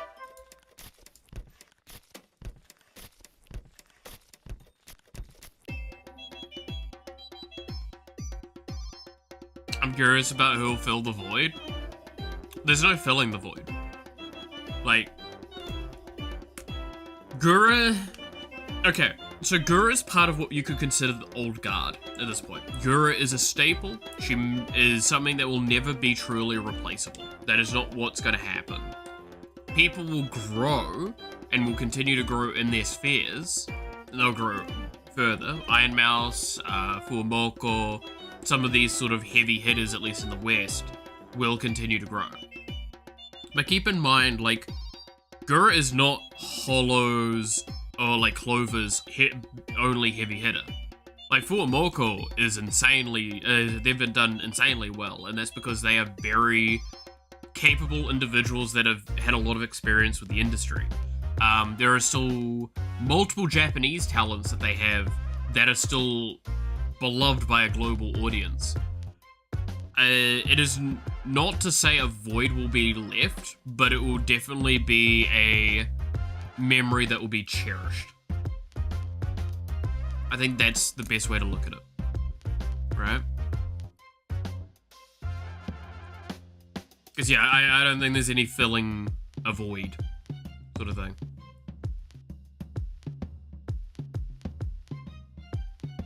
there were many large talents in the company. When it comes to Holo, now Fuamoko is big and popular, as well as Gigi, who's blown up from what I saw. Yeah, no, Gigi's done fucking insanely well, because she's a fucking gremlin that's everyone can love. But I'm just curious about who will be, you know, the next, the successor.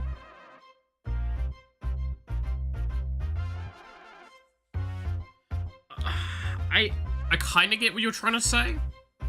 Like, who's going to be the face of the industry next? I'll be honest. I would argue Iron Mouse has been the face of the industry for quite a bit of time. Like, no offense, but Gura has stepped back a lot. She's taken a lot of breaks, for her own reasons already. So this was not an announcement that was all that shocking to anyone that was reading the writing, right? In fact, there was a stream like a week or two back before the graduation announcement that like people pointed at right after the graduation going like, how do we not fucking notice?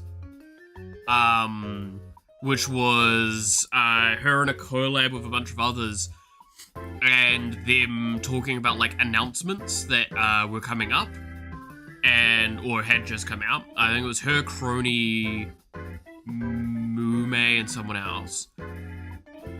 And like, it was, I think it was Kiara. Kiara was there. There was a moment when they're all talking about all of it, and Gura made a comment like, well, I can't talk about my announcements at the moment. Best to give it a bit more time. Or give it a bit more weight. And like, the other girls just went silent for a moment and tried to do their best to like move past that. Like, looking at it with context that we have now, we know what happened. So again, this is something that's been probably for a long time being discussed.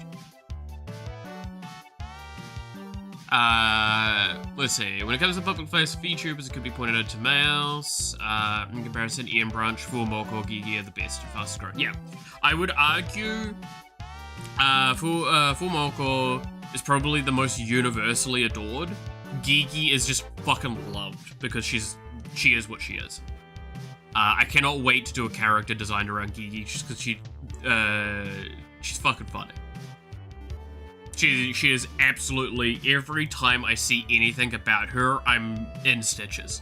She is a very, very talented individual, very funny. So yeah, no, if we're talking just within Holo EN, there is no replacing needed. There is people that have already taken up the mantle, right? But it's also, again, that's why I say, like, I don't really like the successor sort of concept because it feels very negative to me. And again, this may be my own perception, but it's like, it's the idea that, like, while Gura was there, she was holding people back, or while Gura's gone, people can flourish more. It's like, no, I wouldn't say that.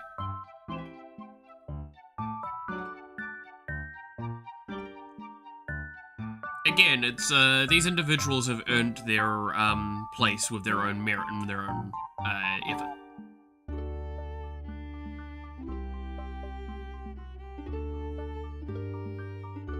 I mean, fuck, Iron Mouse is, like, very, very famous outside of the VTube community even now. Probably in certain spheres more than Gura, in certain spheres not as much as Gura. Again, it's one of those difficulties. I do think that the best thing to have come out of the Gura graduation is the joke that, well, I guess the Dodgers aren't ever going to learn how to win a game now. The Dodgers fans are never gonna catch another W. Which I was like, heard that shit and I was like, oh, damn, I didn't think we were throwing shots that hard today. But hey, I guess we are.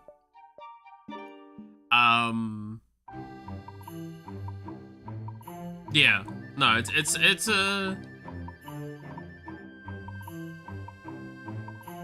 it's real fascinating to see someone like, I don't particularly like the whole successor for all VTubers, but I do agree that a company will have a new face.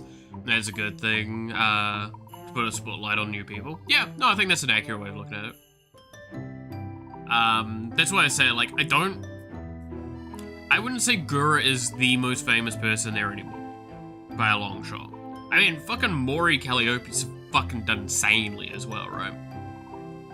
Maury's done insanely,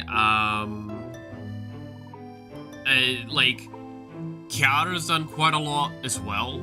Ina has been definitely on the quiet side. She always kind of had been.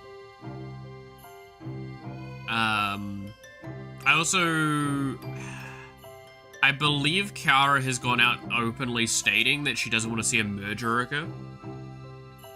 She's not a fan of the idea of a merger between, like, the EN branches, which I'm not surprised at. I don't think they should. They already did that with Iris and Holo Council, and that felt okay, because Iris was a singular, debut.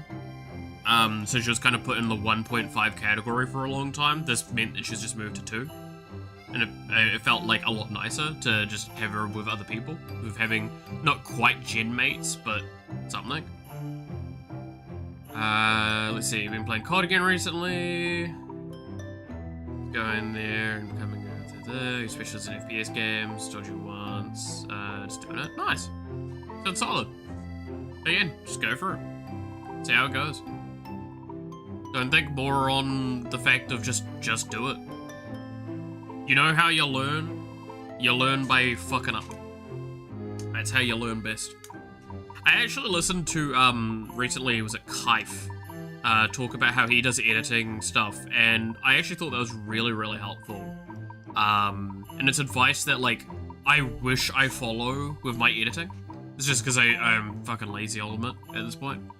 Editing's not something that brings me a lot of joy.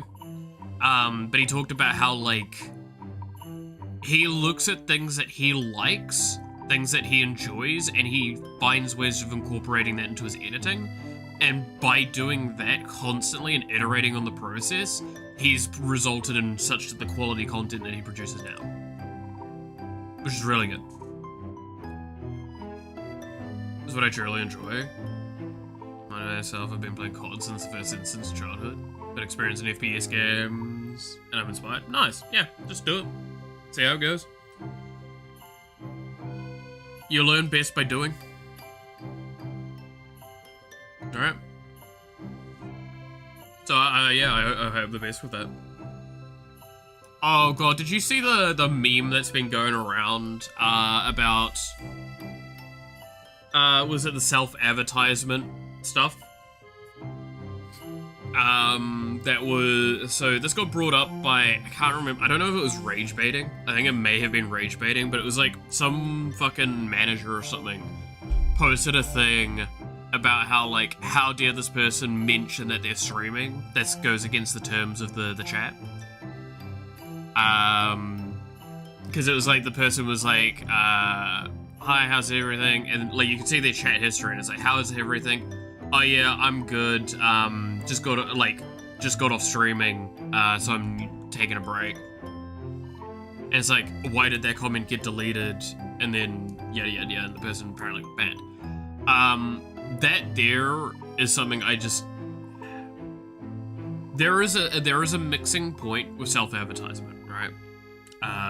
And I have had to deal with this for a content creator that I have been an admin and a moderator for, before, is that there is a fine line point between talking about streaming and advertising for the stream. If you go, hey, I stream, there's already a bit of a problem there. But if you go like, I'm wanting advice about streaming, that's a bit better. But also, it's a difficult one, because it's like, in the context here with what you talked about, Mello, that's acceptable, because that was, you requested, hey, can I talk about this? And I said yes, so it's fine. But like, you kind of see what I'm talking about with this. It's like, it's such a weird balancing act with self-advertisement, and I hate that that rage bait scenario occurred. I'm sure it's a rage bait. I'm so sure it's a rage bait. Because it's really, really absurd if they are banning for that.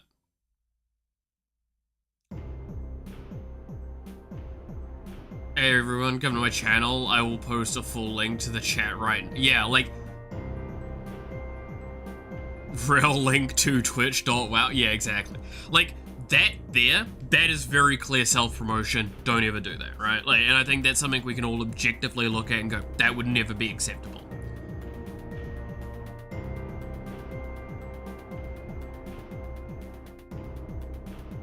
I know what the link does. It sends you to, I bet you it sends you to a porn site. Most of the internet's porn, so you never know.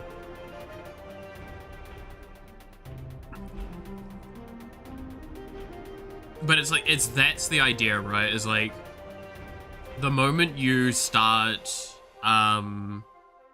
policing that stuff beyond a specific point, it causes problems. But also, like, it is a case-by-case basis. If someone goes, hey, I'd like some advice on streaming, can I give some context? I would probably say yes. Yes, please do, because I don't think I can give good, proper advice without a little bit of context. I can give general information, but also I don't feel like I'm the right person to come to for some of that stuff, because, like, I'm a person that streams to not even, like, double digits for the vast majority of my time. Alright? And it's fine. It is what it is. But that's me just objectively speaking. I don't know if I'm the right person for that.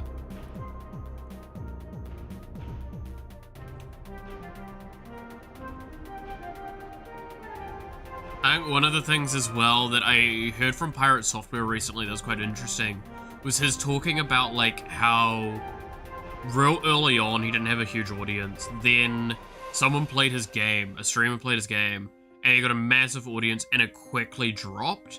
And he realized at that point in time, it is a situation where it is me. I am the thing that is the problem. And so he then looked up more stuff about what he actually wanted to be as a content creator. I think it was like, it was a specific type of comedian that he wanted to be. Like, a bit more of. Kind of like the comedians dealing with hecklers and stuff like that. And he looked up that stuff, and that's why, like, if you look at how he deals with that stuff now, it is very much that kind of format. And you can see that he's developed a lot from that. I think that's a really important acknowledgement to be made, is, like, that learning thing. Actually, one thing I did want to talk about a little bit is, and this is one of those times where I actually, and I'm going to show this very clearly, I disagreed with something that Pirate Software put out. So he put out a short recently, talking about VTubers. And I have evidence, basically on screen, against his argument that he made. Which is the cost to get into the industry. It is not as bad as he's making it out to be. He's basically saying, oh, low-end model costs like $1,500 USD. That is not the case. A low-end model, a low-end beginner thing could cost you a couple of hundred. Dependent on what you want to do with it. The misconception is that you need to do these bigger, grander things. Now, he is not incorrect with the other assessment, which is at a high end, we're talking about tens of thousands of dollars getting thrown around. But his sentiment for getting into VTubing is something I wholeheartedly disagree with. Because this, again, I have an example here. This model, this is the version of it that I've paid for, this is $30. That is not not 1,500, that is $30. That is $30 New Zealand. That is like 20 bucks US. Now, admittedly, this is a carbon copy, anyone can use the same model. However, go to the right places, I can find people that for like even 300 New Zealand dollars will make me a full model by my specifications. Now, admittedly, they might not be the highest of high quality, or they might be. They might be diamond and rough, you never know. But the point is that that was a massive, massive thing I disagree with. I saw a lot of people saying the model costs much more than they actually are. Yeah. Like, models do not cost anywhere near as much as he's trying to make it out. you can, with a $20 webcam and a free model, start VTubing straight away. Now, do I have the advantage that I have an iPhone, which means my tracking is inherently better? Yes, but I had that as my phone. Do I have a solid microphone? Yes, but that's because I'm a tech-focused, like a media-focused tech junkie. I got a really good microphone before I even considered the idea of streaming. Like, and then my model, up until last week, was free. I bought the $30 version of it finally, because I thought it was about time, especially knowing that I have a better economy for me. I have a PNG YouTuber that cost me a pack of gum and a soda because my sister made it for you. And there's the other point. Making it either yourself or with people you know. These are things that could also be done. This drastically reduces cost. Now, while that is not available for everyone, that is still an option. So, again, it's one of those things of like, this is a great showing here of how often I will say, I agree with Thor on a lot of things, but here's an example of me disagreeing. And it's me disagreeing because I have other factual information available to me that maybe he may not. I have lived evidence against this claim. So therefore, I can sit here comfortably and going, I will refute this. Now, what do you think I did once I realized the incorrectness in his video? What do you think I did? Because this is a curious moment where we're going to test the philosophy of a lot of people on the internet. What do you think I did when I saw that he made this video? I watched it, and what do you think I did in response?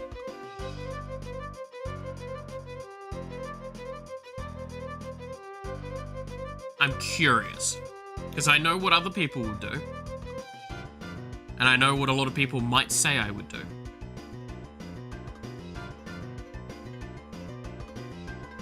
Based on what I've just kind of also said about the information.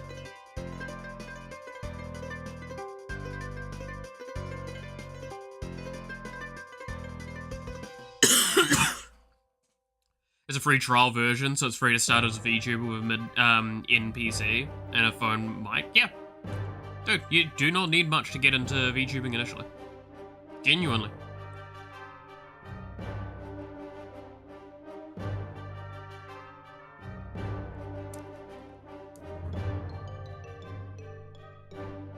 But yeah, I'll explain what I did in response to this video, this short that Thor did. I closed it after watching it and went on with my life. This is the first moment I have done anything in response to his short. You might think, why didn't you go down to the comments and try and reinform? No. What benefit do I gain from taking such an action, and what benefit does he gain from such an action? Me going, hey, you're incorrect, here's why, is not valuable for either of our time. It is not a field that he is actively in. And I don't see any benefit to it for either person. Now, you could make an argument, but also informing someone is good. Yes, I do not disagree that when someone is clearly incorrect, they should be informed of it. But also, most of the time, people really just don't want to hear that. Now, even if he is open-minded and he's willing to accept me giving information on that sort of scale or anything like that, fine, sure, cool, whatever. Point is, I don't also benefit from the scenario. I give him a message that could be construed as impolite or nasty, and then that sends other people into a problem, right?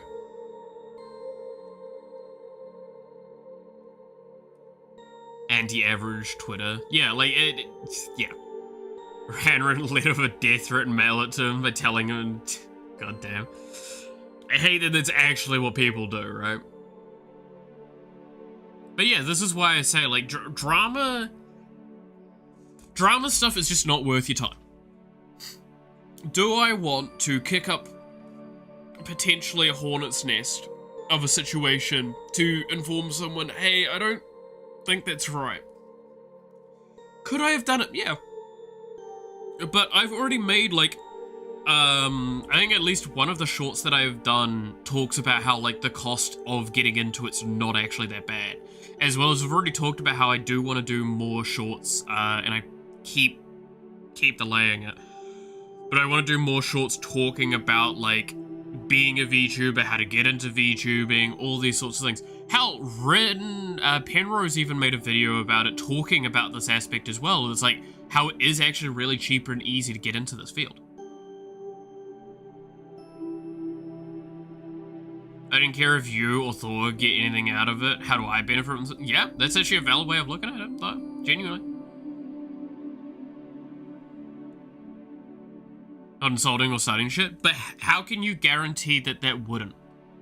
This is the query that I'll put forward, because on the internet, you have to understand your message will almost undoubtedly get misconstrued somehow. Because someone will read it in a voice that was not the intended voice. If that's the case, how can you compensate for that? You can't. You can do all in your damn power to compensate for that, but it will never be done. Text-based communication is inherently wrong because of this. Because it misses out on some of the core factors that exist between communication. Ooga Booga Drama Good, Twitter hive mind. Yeah, that's about right. Yeah, no, it's one of those things that it just comes down to, is it worth doing? Do I actually get a benefit out of the scenario trying to inform someone of them being wrong? No. Other than a satisfaction of superiority, I guess. But I get that anyway by the fact that I know something someone else might not.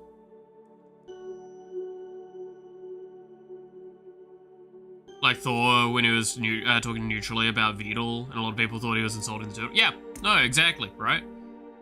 Like, no matter what, this is why I have made an effort now to not post on Twitter things that could be misconstrued. I try and post meme-ish information there. And just little tidbits about how I'm feeling, or just kind of general notes of what I'm thinking of, sort of thing at the time. Like, I genuinely, one of my recent posts is, like, me complaining about the heat. One was, yesterday going, like, glad I got the day off, I'm extremely ill right now, and hoping that it clears up more by tomorrow. Right?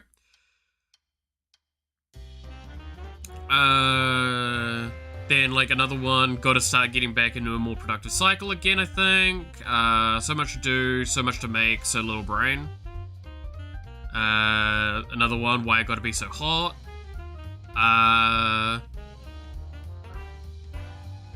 And shit like that, right?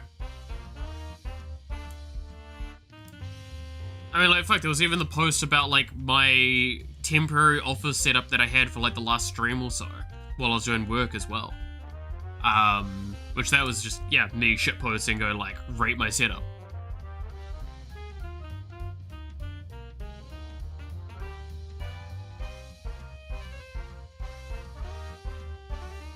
Just move on, you're like, close Twitter. Yeah, but it's the problem of, like... So there's a lot of aspects that go into a lot of these things. Now, I'm not going to pretend to have this grand sweeping understanding of the philosophy or psychology behind a lot of these people. That would be impolite and incorrect of me in my position. But also, there's an aspect of human nature that I've learned via doing some studies in this field, psychology specifically, and within the tech-based industry, where, like, you'll see often stuff like attention-desiring actions taken by people. So they're almost like taking an active effort. Hey, I want to have people pay attention to me because I want to feel like I matter. I want to feel like my opinions are justified. And this is a general, very normal psychological aspect of a human brain. This has existed since fucking beyond, basically, since humanity was a thing. This is how humanity is thought. They want justification that they're right. Everyone does. So they'll get into groups that kind of think like-mindedness enough that they can justify standing the other ideals that they have, and they've gotten together and they're like, cool, we agree that the grass should be green. This other group thinks that the grass should be red. I don't know why we're doing this argument, hey. Now, people within the grass is green category could also be arguing within that group, grass should be long and grass should be short. But they're not going to care because they just care about being right about something because that validates themselves. This is a very important factor of a lot of things. Now again, this is where I stress, this is not me saying this is the only reason or the most active reason, but it is a reason that needs to be considered. But if the grass isn't green or red, then, well, you know, probably another group. If I want to say my opinion, I just say it. People can talk what they want, might even engage in a discussion, but I don't want to start crap, like, talking about different opinions. Yeah, there's a line between stuff that I think is acceptable. Again, in person, I'm a lot more willing to be more confrontive, I guess, or like more confronting. When I'm the streamer as well, or like talking like this, I'm also willing to be more willing to confront things, right? But that's because I have given the advantage that you can hear my voice. I am 14 and this is deep talk, yeah, basically. So, but because I have the advantage of you can hear the tones in my voice, you can kind of tell if I'm, and admittedly, this isn't always red, but you can kind of tell when I'm joking, when I'm being sarcastic, or when I'm, like, being very, discussion focused, trying to get a point across, talk on that sort of stuff. These are the sort of things that are, lost in text. Is tone and that. Like, a lot of core context is lost in the conversation. Specifically with English, is very, very famously known for this. It's because it has a huge amount of tonal stuff towards emotion of the statement. The words themselves have meaning in a literal sense, and then how you would say them or and such also impacts that. That's why the question, how's your day? Read that in like several different ways and it comes out very differently. How's your day? How's your day? Stuff like that. Immediately you can see a difference. There's a reason why, and I've called people out on this before, is like, back when I did have the webcam, the statement of like, oh, you look tired. Now, you have to understand, when you say you look tired, that means you look like shit. Do I really want to hear you look like shit from someone that doesn't know my current context? They might be saying that, and I'm actually not tired, and now you just told me I look like shit. That's not exactly a great ego boost, is it? This is where you get to that difficulty of it. I can run someone doing posting about Gura and shitting on Holo, and presented illogical arguments. They blocked me, deleted the comments, and privated their account after not finding a logical answer to my argument. Funny shit I saw that week. Yeah, that's fair. Howsy Daisy? Yeah. But it's like anything you can say the exact same words, but in so many different ways, and they'll have completely different context based on that.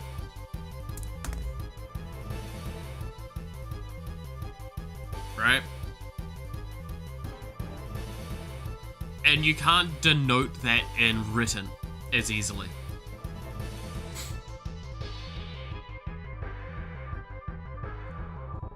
Unless you do what those, like, that one alien race does in Mass Effect, where you, like, denote, like, every statement you would have with the kind of respective emotion that is occurring. joyous response. Hello, would you like to see my wares? You know the ones I'm talking about from Mass Effect, right? Can't remember the fucking name. That was a terrible voice. I can't do voices when I'm sick like this. Not easily.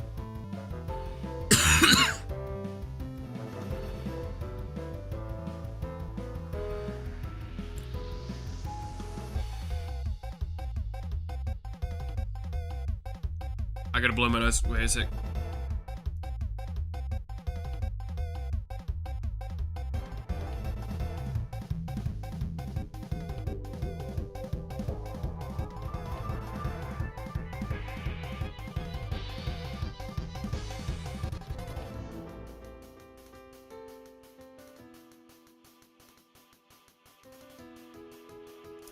Alright, there we go. How many ways can you say eat my ass? I can say eat my ass in a lot of ways. A lot of ways.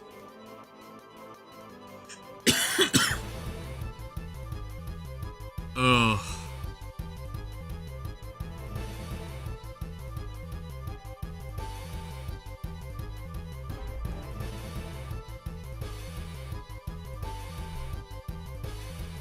But yeah, I hope that kind of like, that was a hell of a fucking tangent, good lord. Where did we even start? There's something about Gura, right? Doesn't matter. Write the darn code? No. Like I said, today's a slow day, and I am very fucking sick. I should not have streamed today, but I'm definitely gonna regret it after this. I can say that now. I'm gonna have to spend a lot of today resting. Which is really, really sucky, because I know I need to eat. Actually, I probably should go make that drink I talked about. I'm gonna be back in a little bit. Where is the...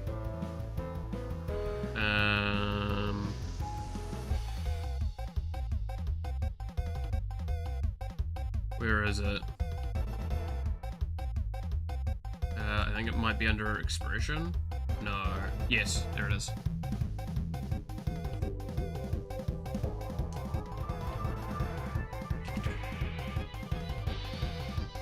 Okay, Mr. Workaholic. Okay, well, you be sick then. Fuck you.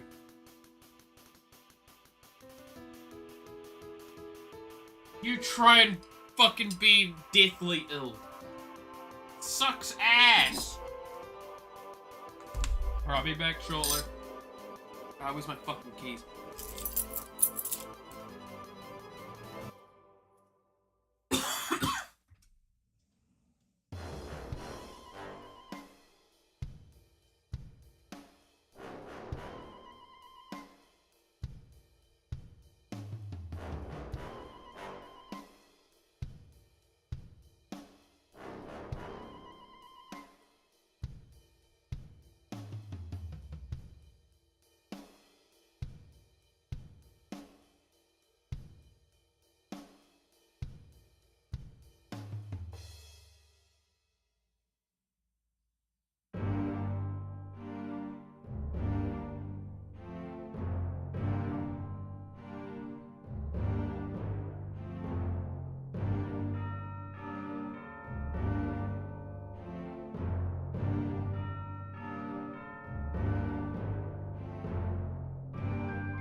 Spilled fucking scalding drink on me.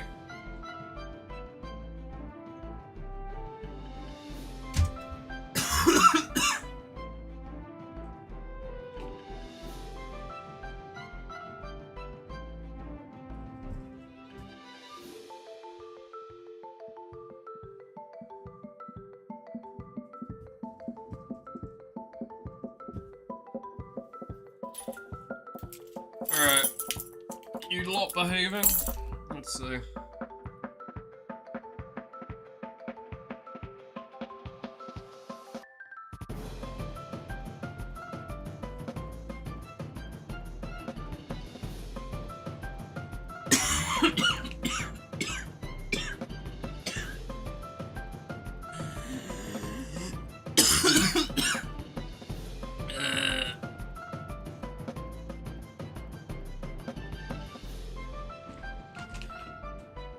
Alright.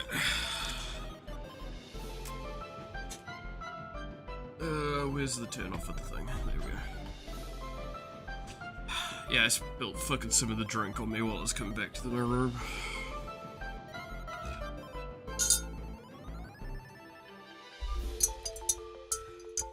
Freshly boiled water right on your leg.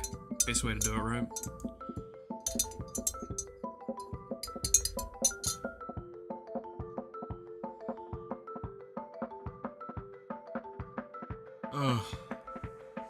Yeah, it's like a medical drink with lemon in it, and I add a little bit of honey just because it helps the throat.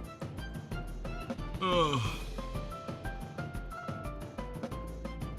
Now I need to wait for it to cool down enough so it doesn't literally burn my throat on the way down.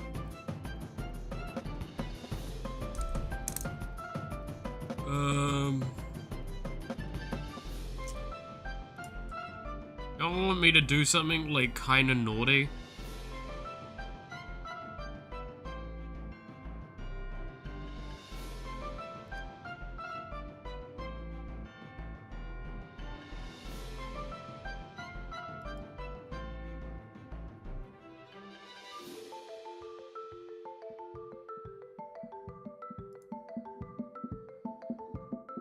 Because I'm feeling on the shit side. So what I'm gonna do, this is gonna possibly get this part of the stream muted later down the line. But that's fine. Let's see if this has got it.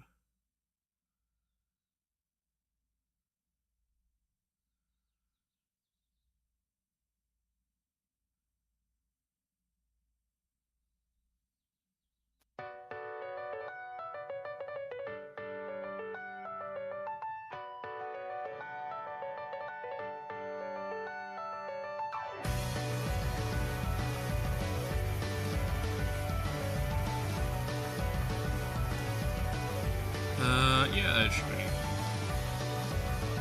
adequate enough.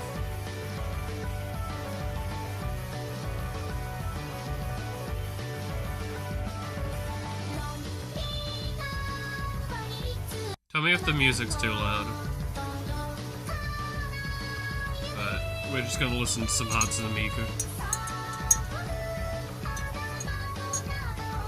It all feel good.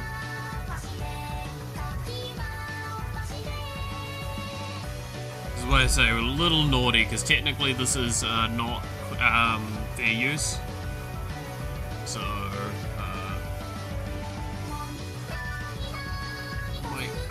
might get this VOD nuked a little bit later. We'll sort it out.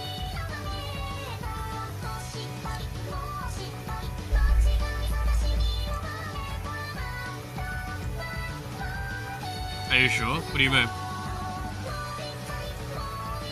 Hatsune Miku core songs are not considered copyrighted because it's a license-based architecture.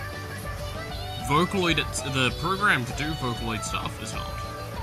You can make stuff, but the moment you use the name Hatsune Miku or the visuals of Hatsune Miku, you breach into license requirement. It's easy to get the license, well, easy-ish, but like to use other people's songs, not so much. And these are some of the official ones.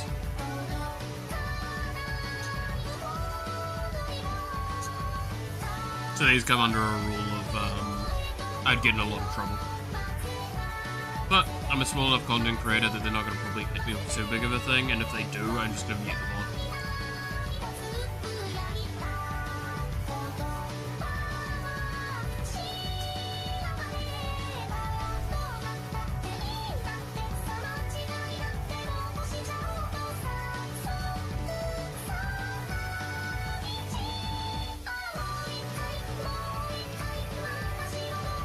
Damn.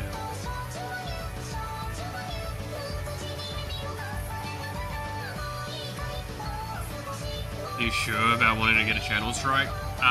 So again, this is where I say, like, I can revert anything that would occur by just,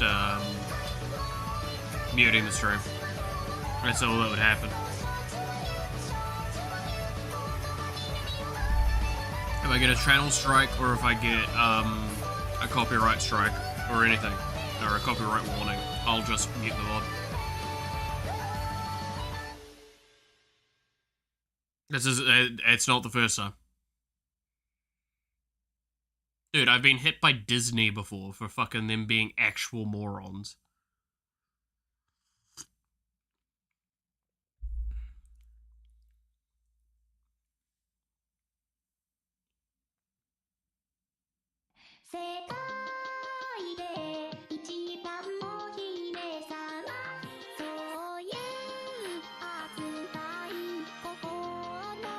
Got a strap before for some sound if I remember. Yeah, I've been hit by a few things. One of the things I got hit by at one point from Disney, and this will always be my famous explanation for this, is I had a couple of videos taken down when I was doing Lego Star Wars. And it's because they would... The scroll text at the beginning would flag for the newest movie at the time. So it wasn't even the correct, like, movies it was flagging for. So I just dispute the claim and get a manual review done, and guess what happens? They got removed when they finally fucking reviewed them.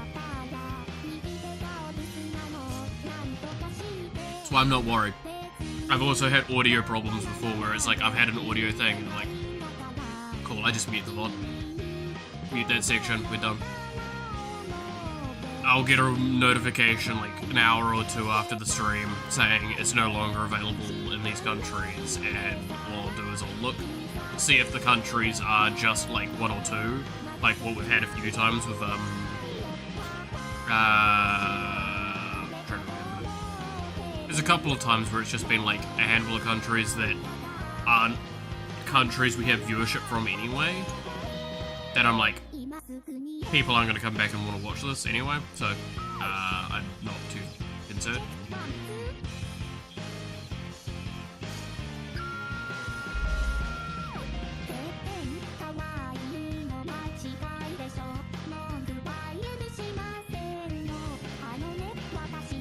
Trust me when I say, there's other songs I would put on, but I know I would get nuked to oblivion with those. With these, like, I can at least manage around them. I just kinda need to feel good right now. I cannot stress enough, I feel like absolute garbage right now. Like, yeah.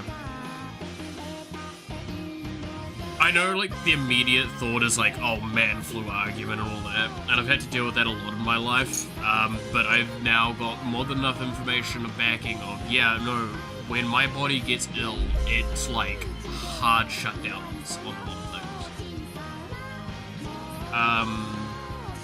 One of the things I actually talked about at one point, I'm kind of like, I've talked about it a few times, so I don't think it's a problem, but like this aspect of it's pretty bad, is how like there's a massive disconnect on a lot of sensory things for my body and my brain.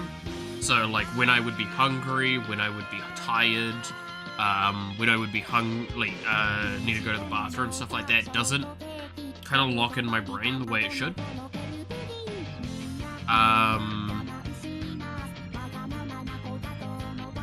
And then,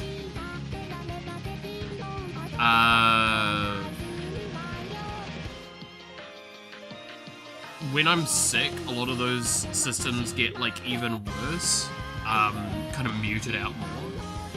Because I've had to work real hard with therapies and stuff like that to try and even understand parts of my body and like when it's giving me a signal. So at the moment, like as I was talking about food's a great example of this. I actually haven't eaten much, and I know my body is hungry. I know all of the signs are there, but I cannot feel hungry. And because I can't feel hungry at all, I can't motivate myself to eat, and it's really hard to try and eat. So it's kind of like your generic sort of thing where it's like you have a low appetite, but like imagine the act of eating almost feeling painful to do. You're forcing it, like you're having to force getting a teeth pulled. Like that's how it feels almost.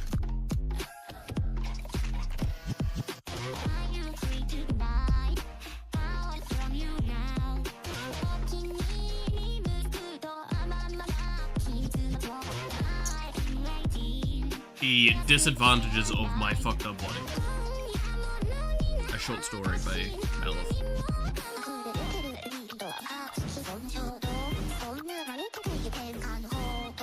But yeah, it's always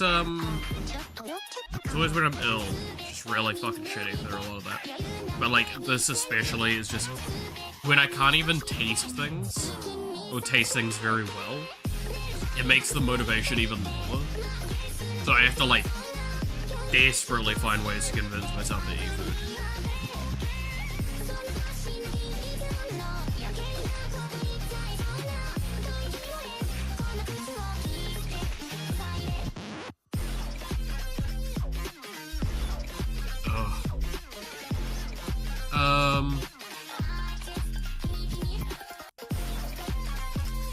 What do I need for this? If I do end up making a constructor core for each of the types, then I'll be able to just notify and things like that. Did you know Full Moco Gal's got a crossover with one folk music? I can't remember the name, but they were barking on the track. God damn.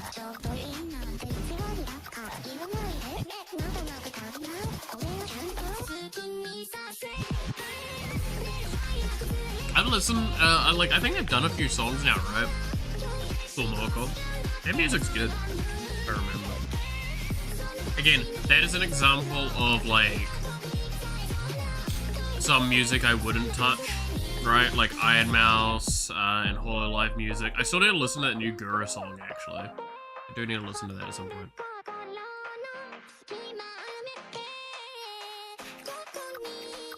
I've heard that it's really good.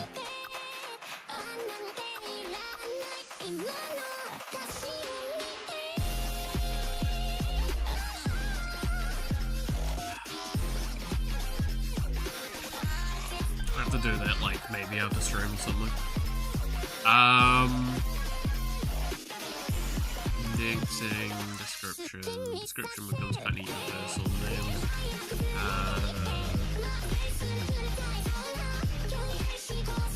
But I didn't listen to it, but I haven't made the time yet. Yeah, I think that's kind of the issue I've had. Is it's like, it's not that I don't want to listen to it, it's that I haven't made that time to sit down and listen to it, because I feel like I have to dedicate the time for it.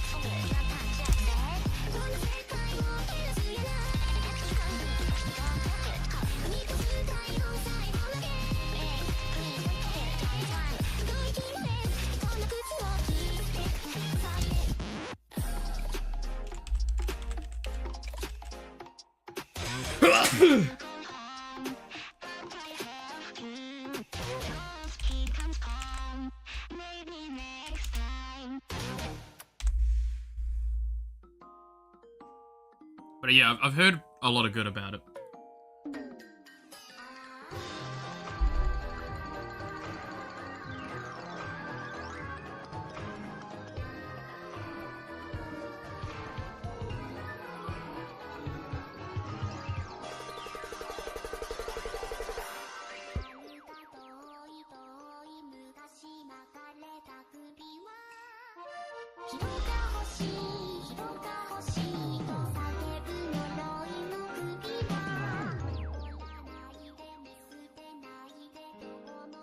how to make proper music digitally. Got 2 tracks for my videos already. Maybe for that PD2 style music of games.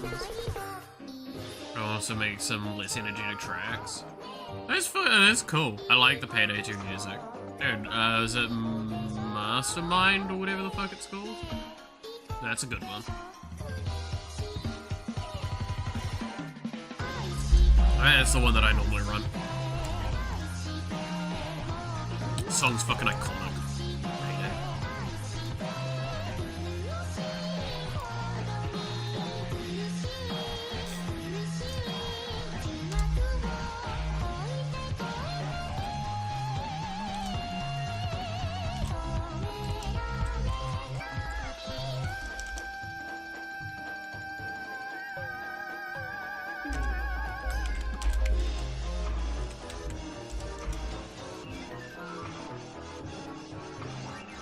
Can send me one on Discord later. Yeah, sure, go. I'm always down to have a listen.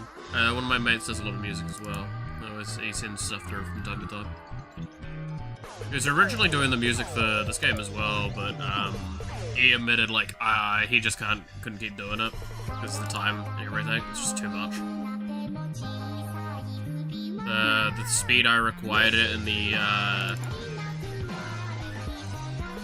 how often he could work on it was just not there. And I appreciate that he actually kind of like came up to me and talked to me about that.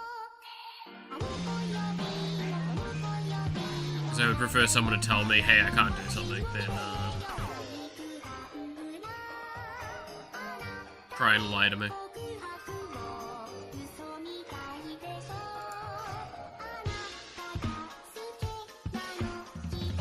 Where is...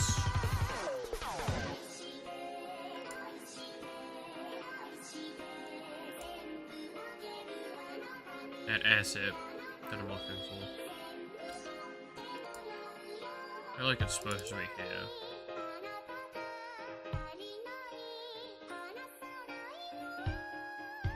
Is it not an icon?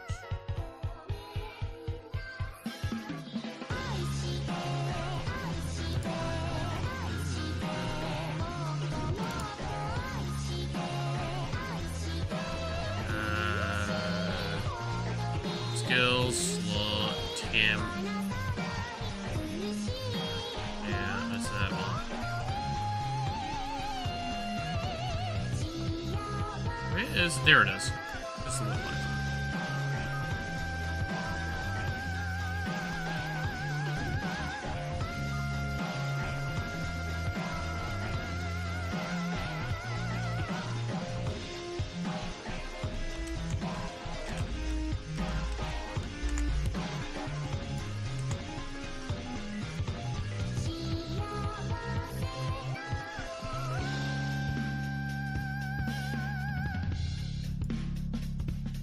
There we go. Just tell me what you'd like to hear, and I'd be prepared. I mean, just send me whatever. I listen to a lot of music.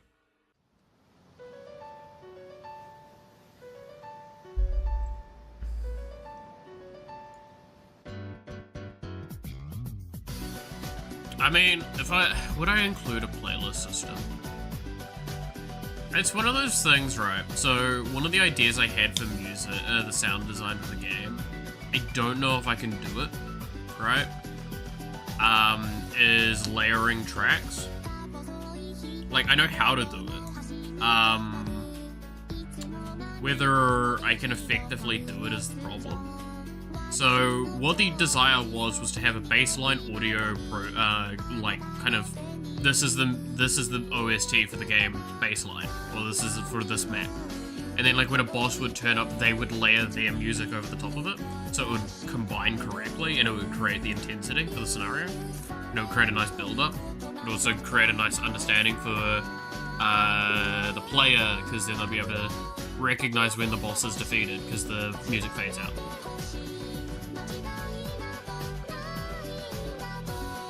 The problem was that, to get that done was beyond both me and my mate's skill level at the time.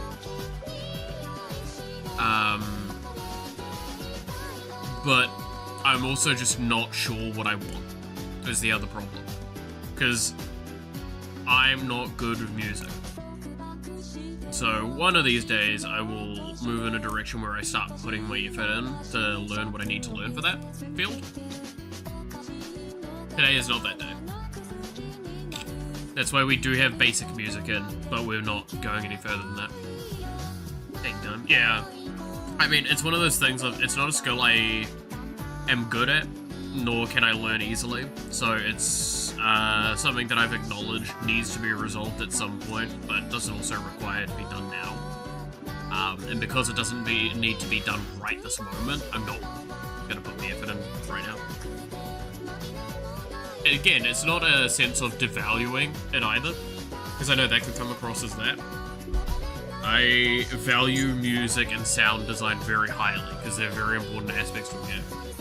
But, you know,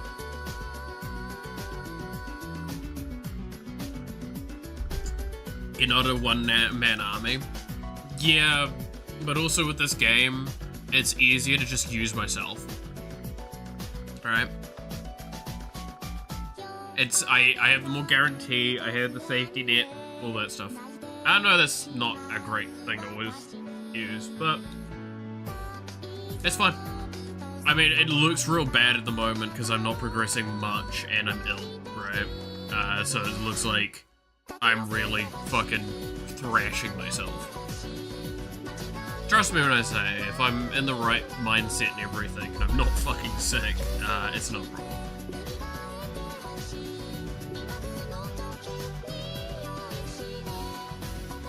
I also like finding problems and solutions. Workaholic nature, remember.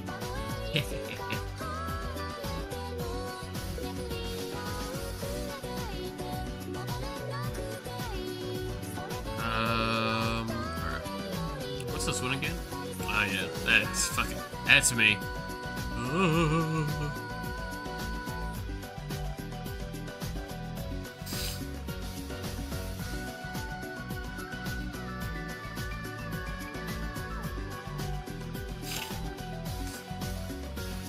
I think I need to blow my nose again.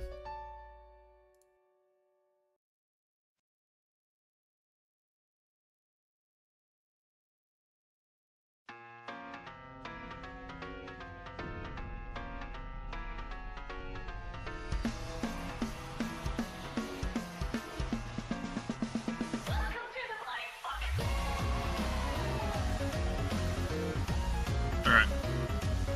Ugh. I hate it. Ugh. I hate it so much.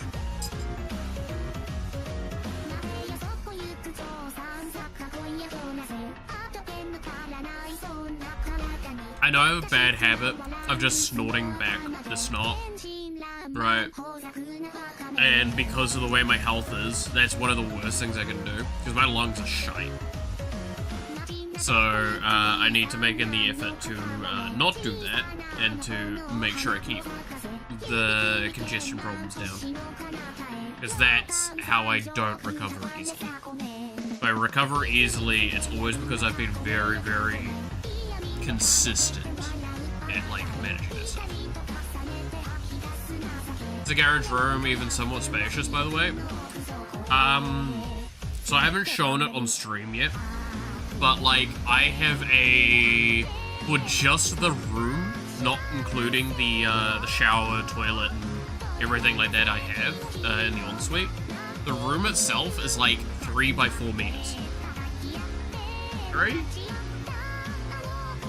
Maybe 2.5 by 4 meters, or 4.5 meters. Like, my bed is against the wall in the corner behind me.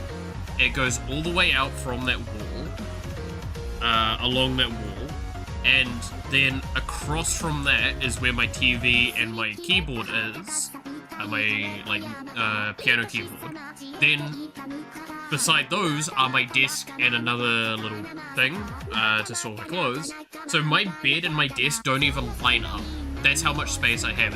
This room is longer by, like, it's longer than a king-size bed and my desk, which is about 1 meter and a bit long, put side by, like, long ways.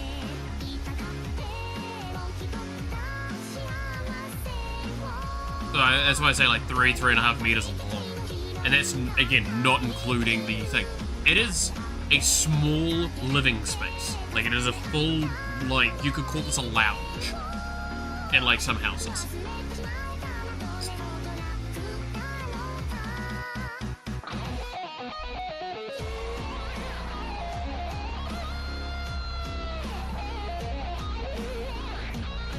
Two times 3 meters. That's why I say like 2.5 or 3 meters by 4 meters.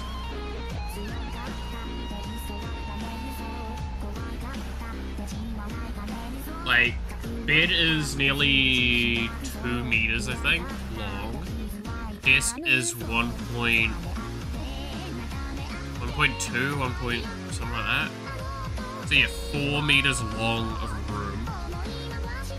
2.5, so 2.5 to 3.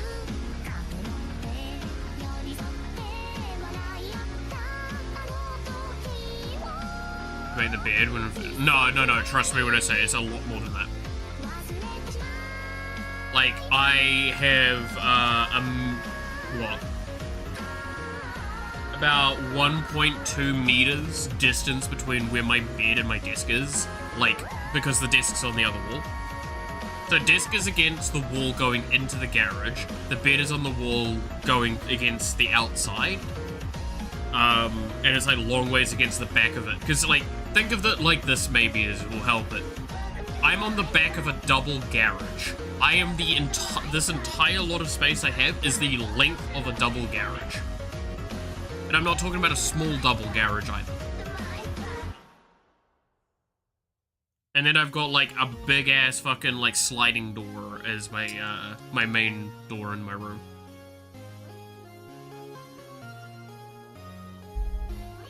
Oh yes, this song.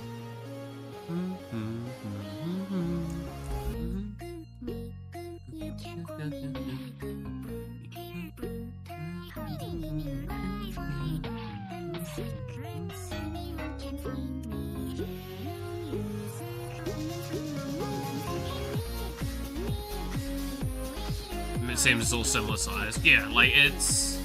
I'm not saying I've got a bigger or smaller room than someone, but like, it's a good room for what I have.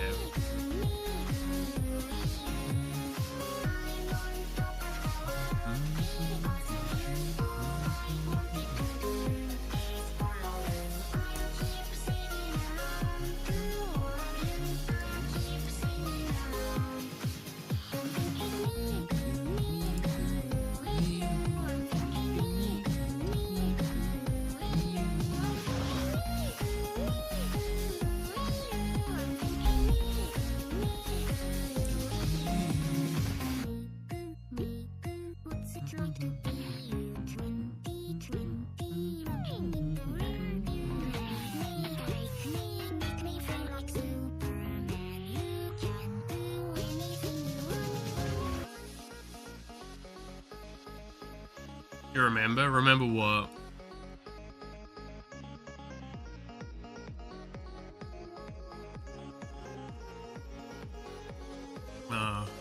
This is a good song.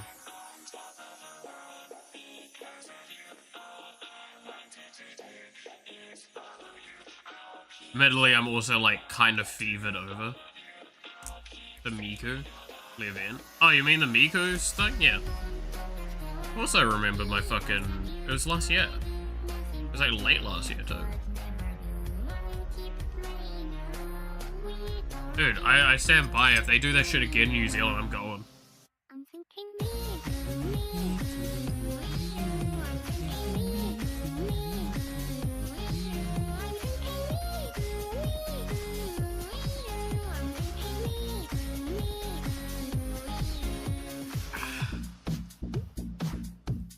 It was one of my like highlights of last year. By a long shot.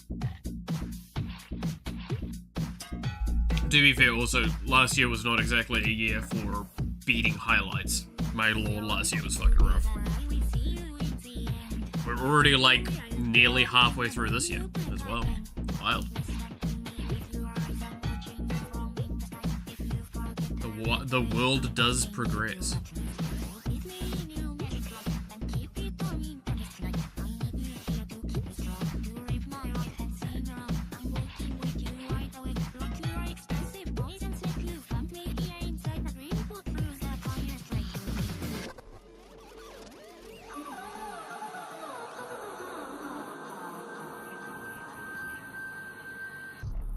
Yeah, the Miku song. Yeah. One of the secret song that we had as well, yeah. I fucking loved that. That was so much fun.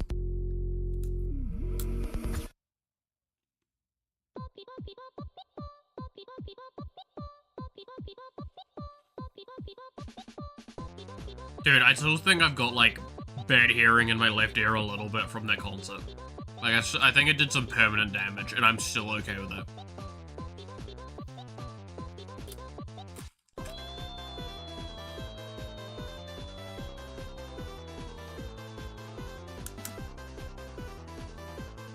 I will do it again. As long as I have ears, they were intended for Miku.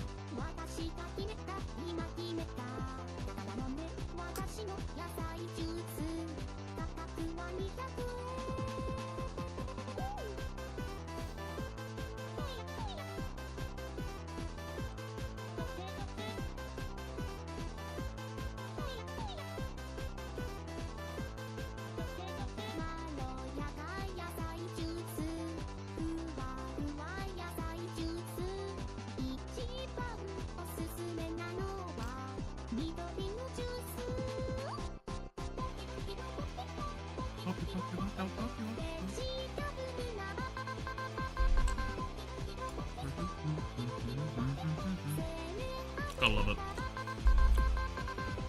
Oh yeah, I should probably talk about, so I did order the thing for the Xbox controller, like I said I would. From the looks of it, it might not turn up until mid next week. Or potentially the week after. So, I think we're gonna shuffle around the idea a little bit and keep the general kind of feel for it though. So, instead of Blood Dragon next week, we might just go straight to Bloodborne and swap their places.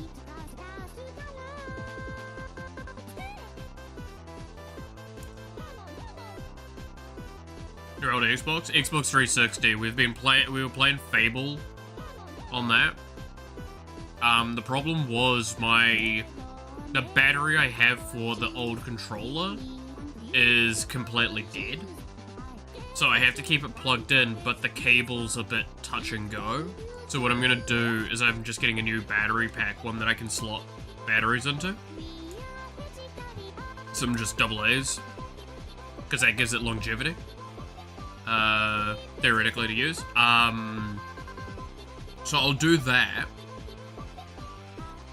And that way I will be able to play without worrying about that, which was the concern I had from going into Blood Dragon, because Blood Dragon's a shooter, right? So, a shooter game with the controller potentially DCing on a semi-regular basis, not a wise idea.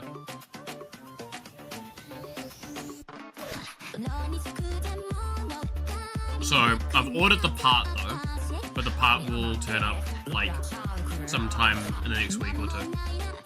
So, because of that, I will delay the playing of Blood Dragon until after 2 games. We'll see when the batteries leak. Oh, I mean, like, that's the argument, right? It's like, the difference between getting the, like, inherent version versus getting ones that just allow for me to use AA's is that I can just buy good AA's versus getting those batteries, because those batteries will mean that, like, when they fuck up, I have to get new ones.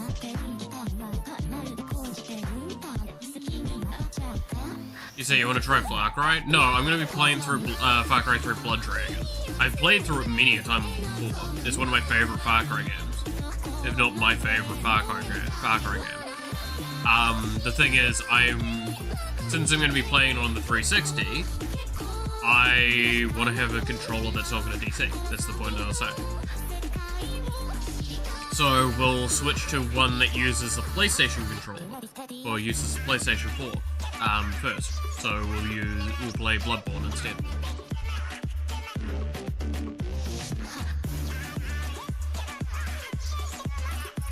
Oh yeah, no, I played a lot of Far Cry 3 and Far Cry 3 Blood Dragon. Played a lot of those. In fact, I think at this point in time on my Xbox profile, the only game I've ever 100%ed was Far Cry 3.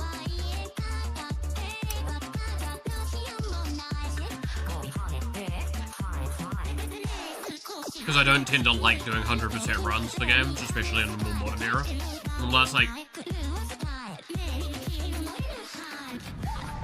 what, like 15-ish years, I've not really been a fan of 100%ing games.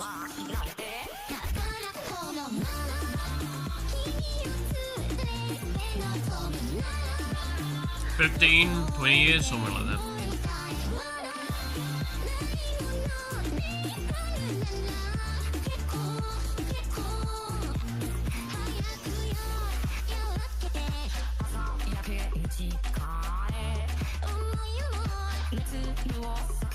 Five is greater than 6, greater than 4.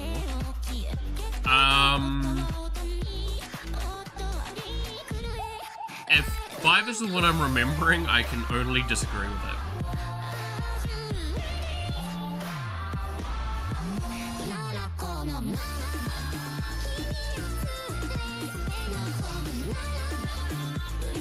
We had a big, long discussion about this the other day. As the Far Cry games further progress from 3, they get further and further away from what made 3 good. And 5 is the one, if I remember correctly, with the cult.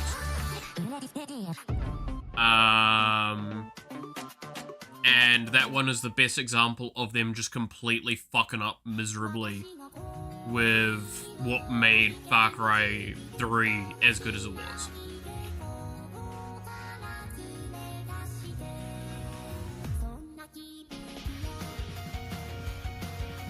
You know, I spent 10 hours in Dead Island 2. Mid-games are mid for a reason. Damn. It do be like that.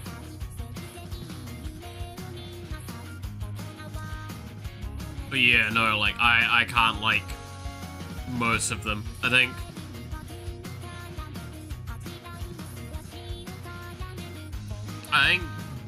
4 tried to keep some of the reason why it was good. And I think the mechanics definitely improved in some areas. But, you know, it's... If you told me I had to play Far Cry 3 or Far Cry 4, and you'd pay me more to play Far Cry 4, like double the amount, I'd still probably play Far Cry 3.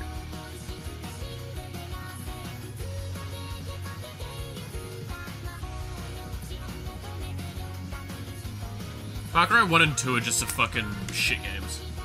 I stand by that. They're not very good. But again, I'm not someone that likes shooter games that much, right? Like, I liked Halo, especially because of its story.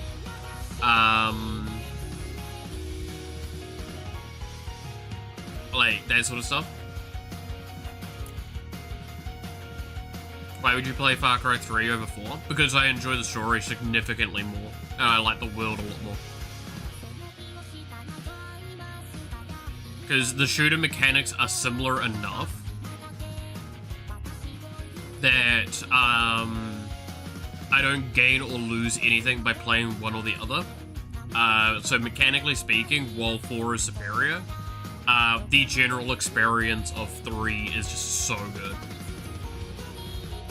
The story of Jason and his descent is just the reason why Far Cry 3 is so good.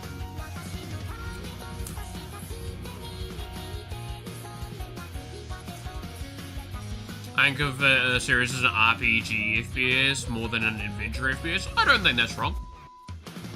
I think that's pretty accurate.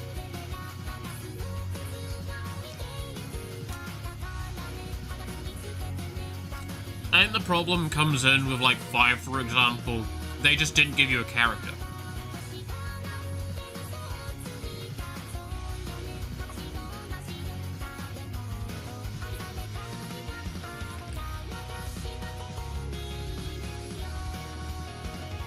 I love the pink set wearing suit. Yeah, no, again, like, that's why I say 4 had a phenomenal villain. The problem was that the main character just didn't matter. Like, he mattered enough that he was relevant to the story, but that was about it. But he's a chosen one, cliche. Yeah. No, exactly, right? And, like, the story's built around that, but his, like, he's got so lacking in personality, which is very much how, like, that is the problem, right? Is that, like, so we said this before, 4 focused too much on the villain and not enough on the main character. Like, Pagan Min is a phenomenal character. They did such a great job of that. Far Cry 3, on the other hand, is about the story of Jason. And while I get the whole thing of, like, on a repeat playthrough, I would still enjoy it more.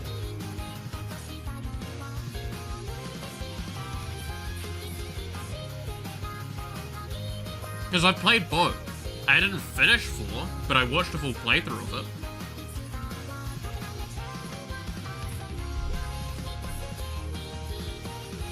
Because I just turned around and was like, this is just Far Cry 3 again. Like, it has slightly weirder upgrade systems for the guns themselves that I didn't quite like. I actually modded back in some systems.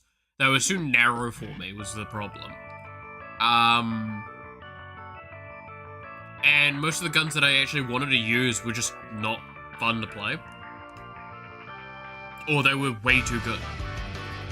And you could get them way too early.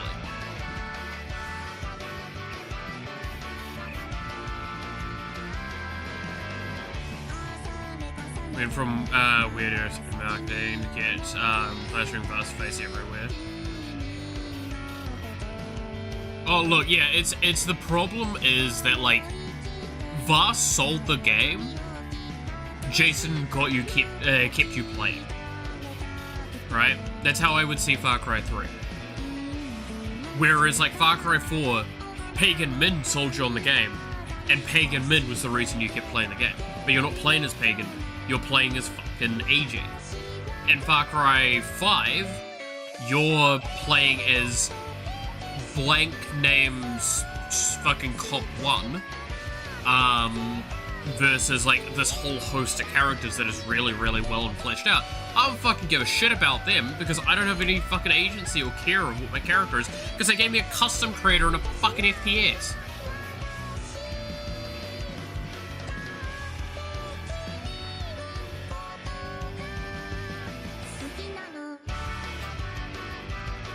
Because it focuses more on the world lore and the villains,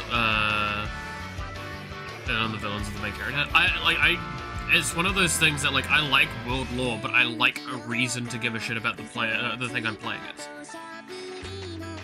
Like, if I want to have fucking world building, I'll go play a fucking game specifically for world building, not a shooter. Like, I feel the problem with Far Cry 5 I see is that it takes a thing I don't really care as much about, and a game style I don't like playing.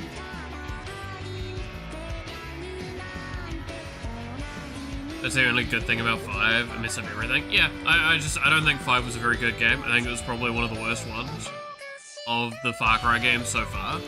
But I can't say shit about 6 because I've never played it nor seen it. If you were to ask me about Far Cry 3, Far Cry 4, and Far Cry 5, I can give answers to those. Right? But you want to hear the thing that it's going to be wild? I would put Far Cry 3 at the top and Far Cry 3 Blood Dragon just underneath it. And then maybe I would put 4. But I would want a few spaces between those spots. And I know that that's going to piss people off, right? Like, I get why you would enjoy 4. I'm not saying you're not right for your opinion on that. But, like...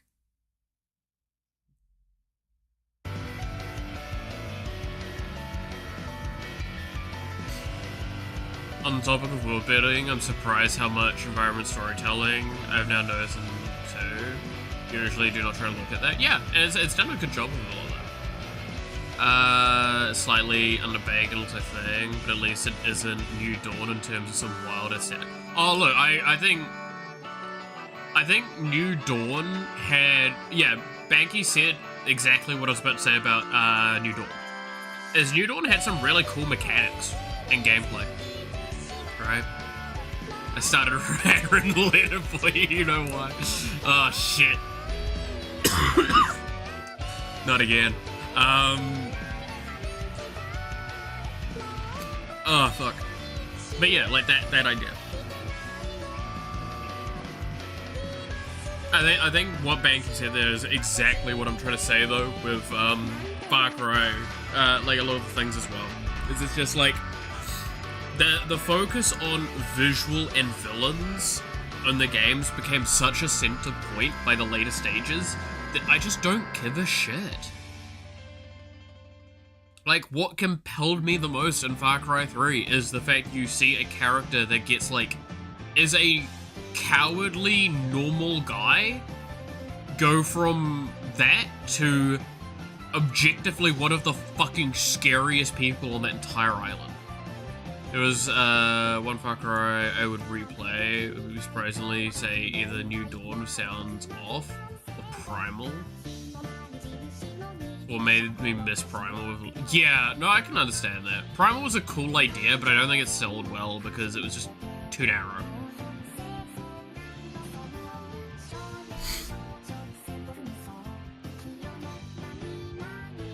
I'm playing it, like pointing at stuff and saying it's connected to Far Cry 5 and that's about it. Yeah. Well, I mean, it's because New Dawn is literally the success, right, of Joseph's, like, plan, if I recall correctly.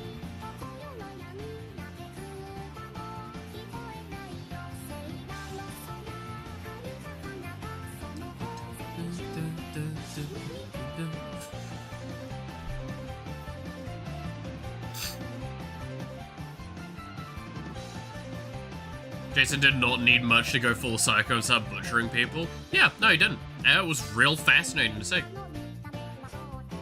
You're gonna tell me that wasn't, like, an incredibly compelling plotline, though? Just, like, we talked about it before. The moment he meets up with his girlfriend again is such a fucking story moment. I love that shit.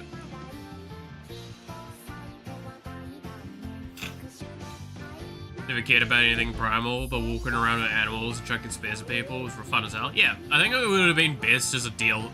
Again, the problem they have with a lot of these is that they'll, like, Blood Dragon was a great example of, we release a really weird system that's basically this game, but, like, slightly more, right? And I think that got them this weird ego head thing going, where, like, they could make these mid-games and they would sell like normal games. And I don't know why. Like, Blood Dragon's objectively just a really fun game. But I can only play it so much at a time without getting a headache. Blood Dragon and Primal should have been DLC. Yeah, I think that. Blood Dragon got away with it because it was a slightly cheaper game, if I recall correctly, on release. Right? But, like, again, I'm gonna ask a question here. Does anyone actually remember what the plot of Blood Dragon is?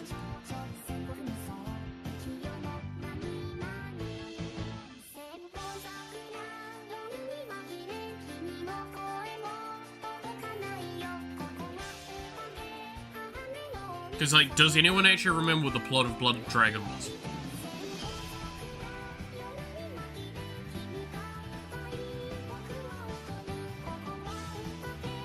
Plot of Blood Dragon. Yeah.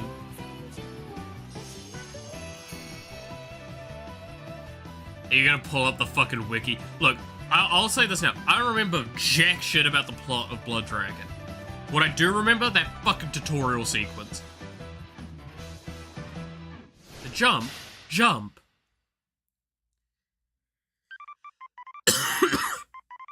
Right.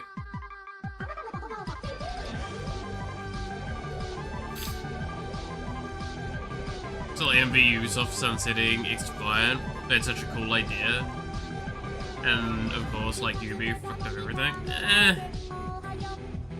I like using it as an argument of like, oh, it's just Ubisoft being Ubisoft. It's like, well, no, they make good stuff. I don't say it's a good or a bad decision.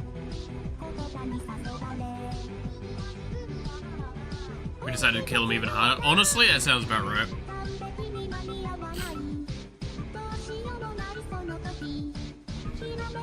It was basically a RoboCop ripoff, if I recall correctly. Or like a joke at RoboCop. That was what I remember, because your main gun was RoboCop gun as well.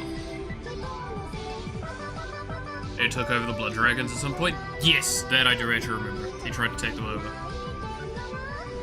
But it was, yeah, it was just basically, it was a like, it was fucking, it was dumb as shit, it was great.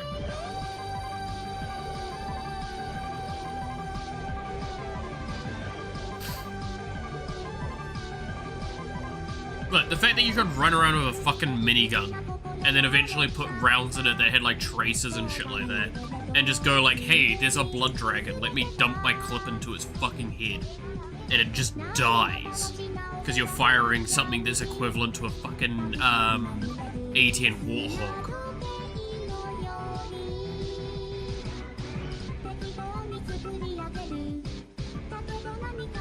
I think spiders are, but yeah, after the main guy had the funny RoboCop gun, yeah.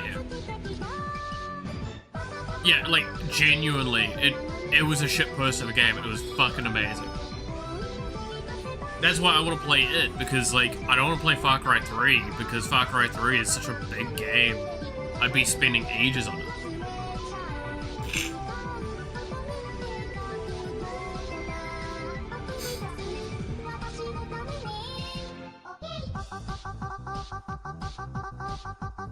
She got cooked by Lady Liberty? Probably.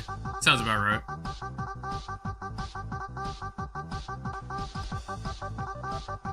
Switching on to making full generic battle royales. I mean, Ubi still does like a lot of work with multiplayer. I mean, that's what you've got with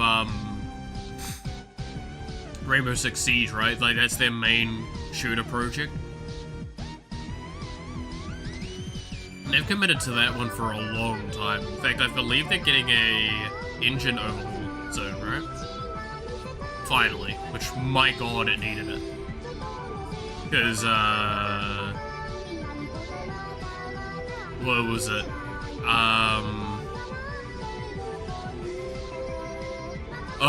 Blanking for a moment. It was smoke was one of the main things for it, I remember. Like, it was the client-side problems with Siege. Certain debris and shit like that could be on your stream but not on someone else's. Terrible. Terrible time.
There we go.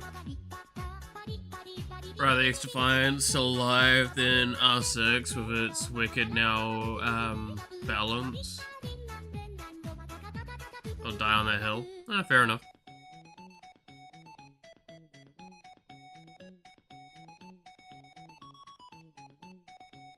I'd have to find a good story compilation. The problem with doing a dub of something like Far Cry, right, Banky, is you don't get to see the main character talking. Like, one of the charms of a lot of those things that you've told me about looks like the fact that it is a external perspective looking at all the characters, so you can kind of dub with them like that.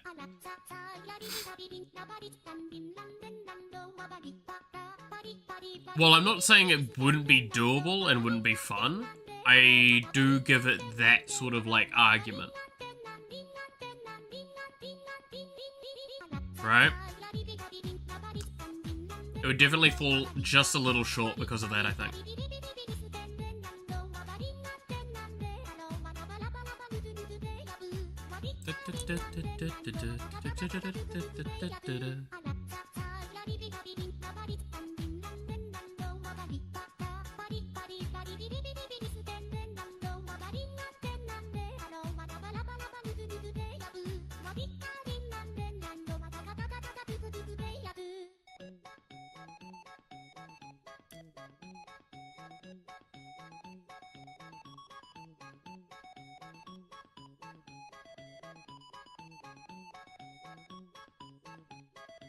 Oh. Sorry, my eyes are starting to hurt. Not too surprising, I'll be honest.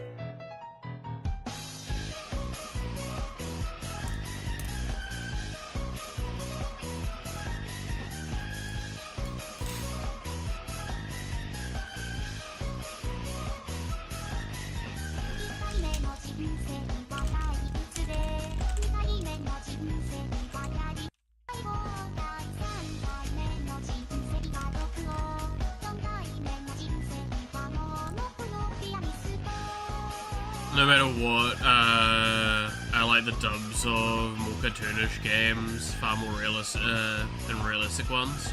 Even Spider-Man, with it trying to address relationship problems, already made it hard to, yeah. No, I think that's like the reason why like the Sonic one's so funny, is because it's just like, it's so shitty in a sense that you can like fill in a lot more.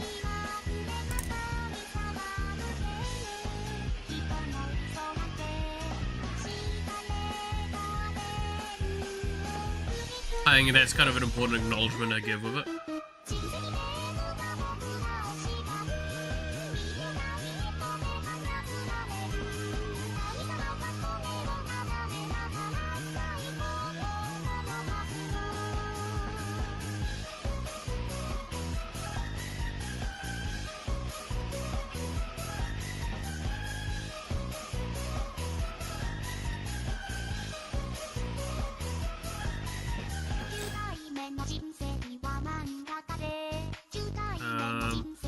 Let's see, where was I?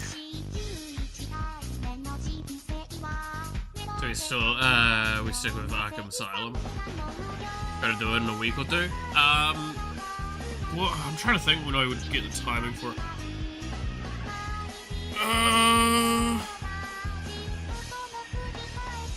When would be a good time for it? Because, like, definitely weekend.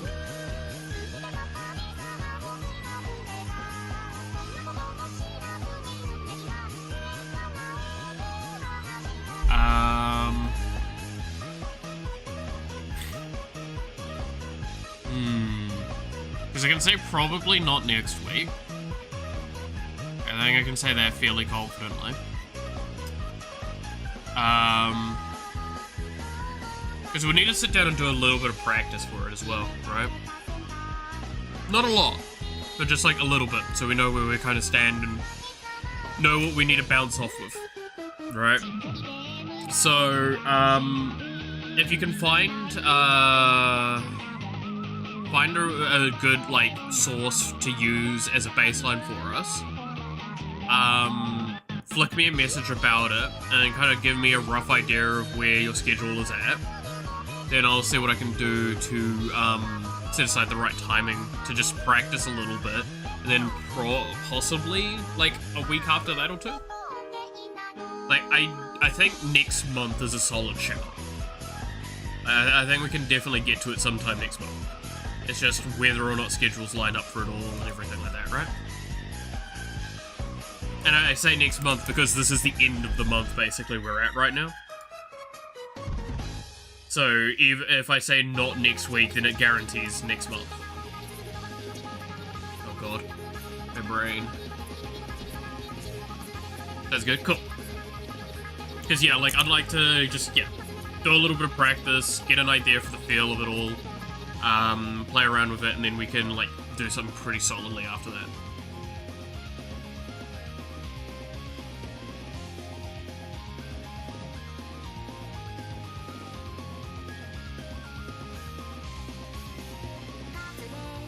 So, I think that would be a solid shout on that.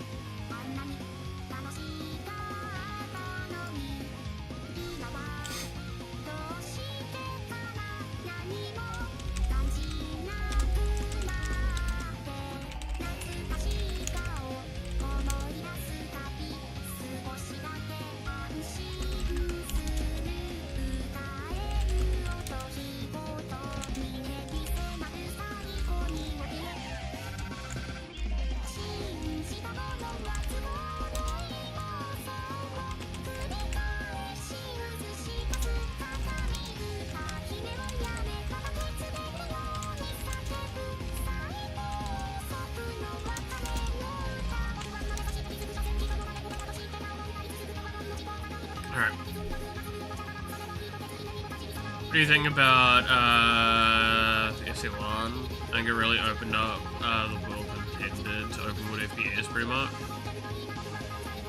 I didn't really like much of the first or second game, personally. I agree that it was a monumental moment for creating something like an open world shooter.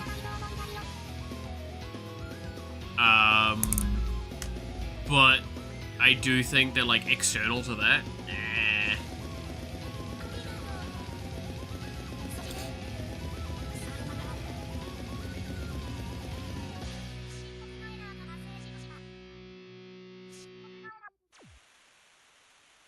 Crysis is the ultimate version of... Yeah, I'm gonna be honest, Crysis was fucking amazing. I loved Crysis. That game felt so smooth for the time. I think that drew a lot more of my attention at those earlier stages.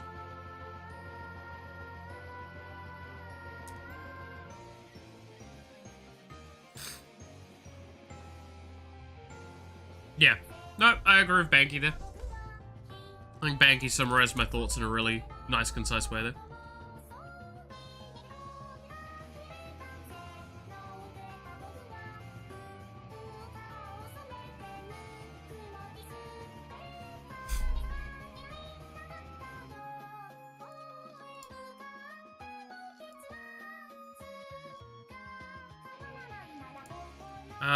Oh yeah, there's gonna be something I need to quickly check.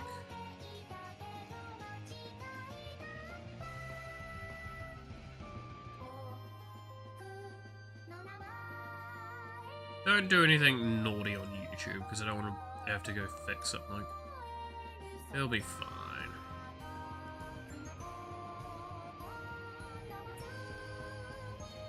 Yeah, public watch hours are getting real high up there. Can I run can your PC run Crysis though? Could any PC ever truly run Crysis?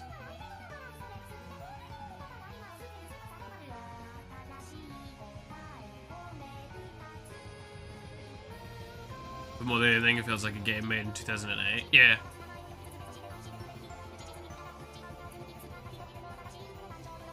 I mean, I played that shit on console. Right.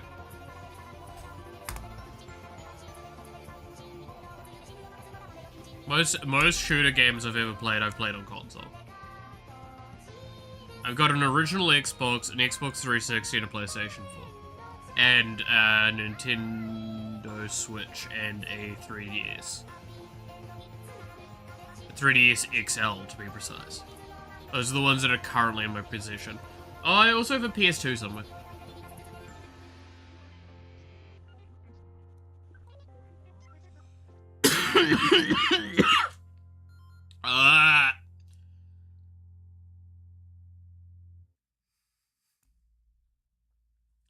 Weapons gonna jam and explode.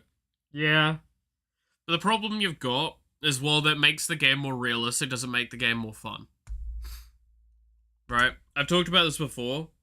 There is a mistake often players will have where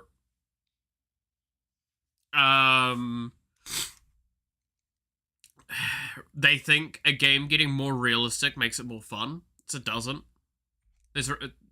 If you want that, go play a holodeck game. Right? Nobody wants a true holodeck game.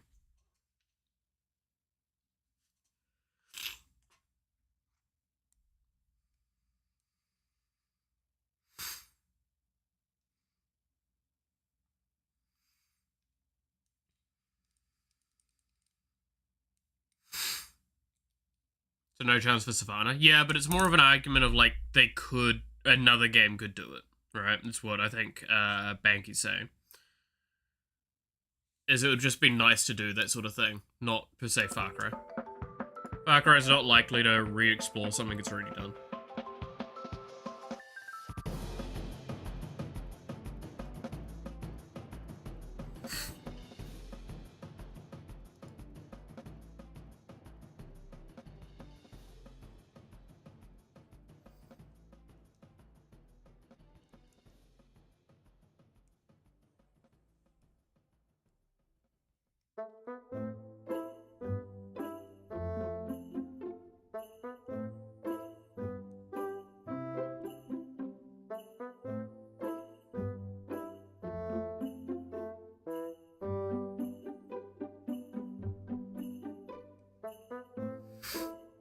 Oh, good lord.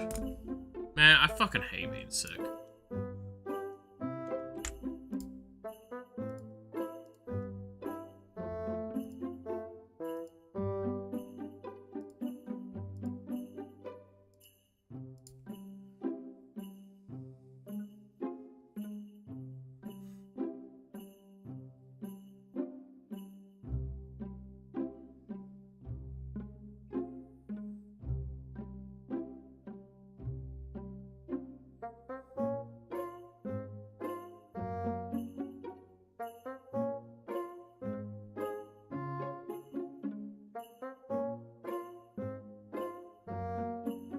Alaska Siberia one? I mean, yeah. I think they would do pretty decently. I think the problem is that the way the current world is, I don't know if they can do that anytime soon.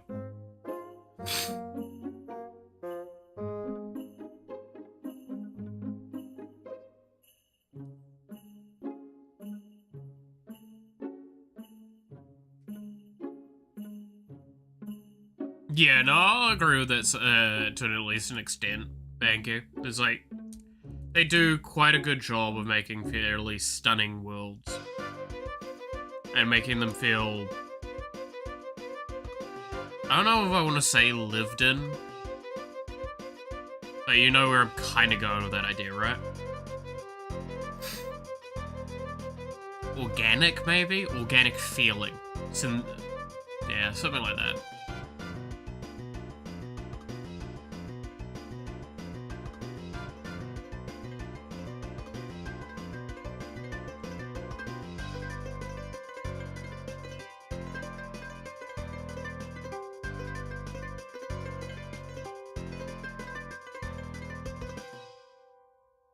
Alright,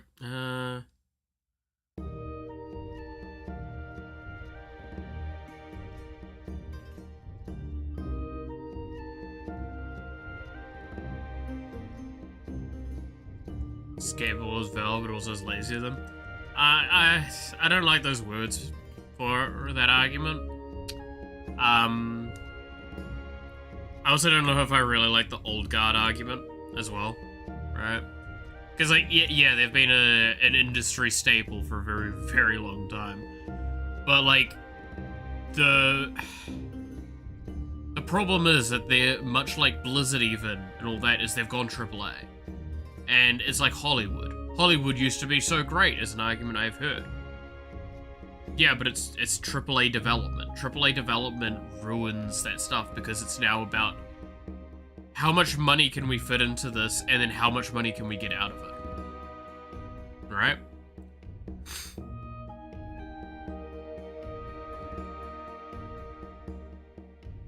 It's just 60% of the time it's real locations remain in the game. Yeah, no, I know what you mean. Like, again, that's why I say, like, the world... I call it world because it's the world space in the game, right? Not even a grander scheme of world that's completely not ours, but, you know, it's, yeah. World in a technical sense, less than a, such sense.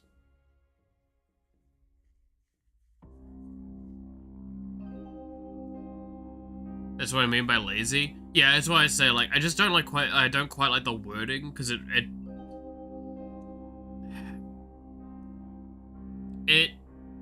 I feel like it's disingenuous to call them lazy. There are some very, very busy people, and they do a lot of stuff. Whether that's the right stuff, that's actually more of the problem. I think that's what I would argue should be considered. Is that I think they're taking actions that are detrimental, not that they're being lazy. But also, this is where it gets that issue of, like, it is the truth of most companies like this, especially games and all that. The problem is the middle management, right, is it's not the developers and it's not the top end, because the top end don't actually know what the fuck's going on. They don't care. They're just there to manage a company. The developers are to make a game, and then the middle management is to deal with the in-between of that. That is where stuff gets misconstrued and problematic, because that's where the promises get made of, we can have this game done by this time, or so on and so forth. That's what the problem is. AAA stood for something. Okay. No, AAA is just a rating.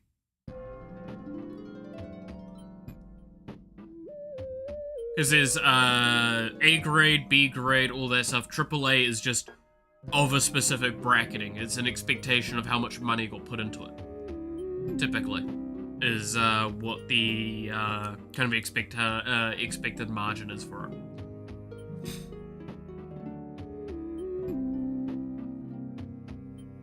Like, indie starts getting into B grade and below that.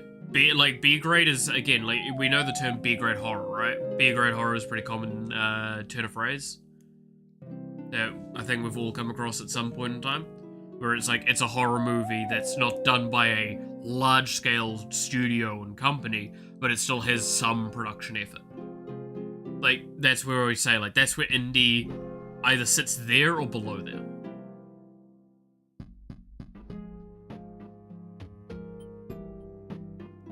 Oh, am I gonna sneeze?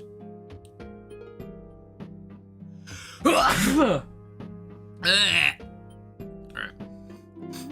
I have the one mantra in my mind. They are not the same people that worked on Rayman or Far Cry 1. They're a new team. They're inexperienced and thrown into the deep waters. Same thing with Blizz or Valve or Activision. Well, no, I mean, by that argument, you do realize what the big problem Blizzard actually had was how much of the old guard was still there. Right? Like, how many of the older people that were part of the era of, we want to make games for passion and not, as a business model, they were some of the people that were causing the problems. Like, wild thing that is misunderstood. People that are extremely passionate and all that and not business-minded, they won't treat other people well. Because you've come in, hired for a job, you'll still have passion towards the project, but you're not, like, getting paid obscenely well and no longer care about shit. Right? Like,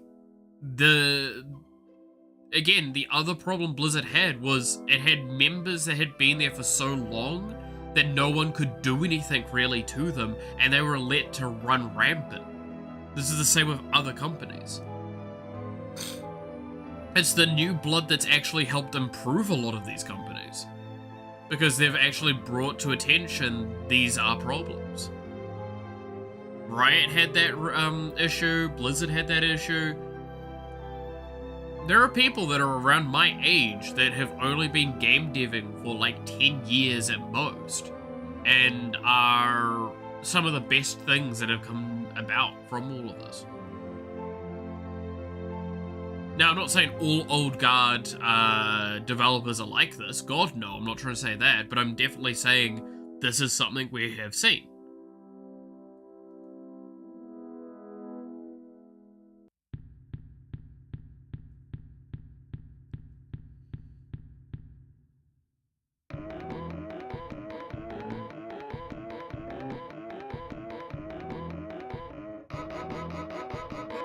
But yeah, no, like what Baggy said as well, that's something that marketing utilizes, right?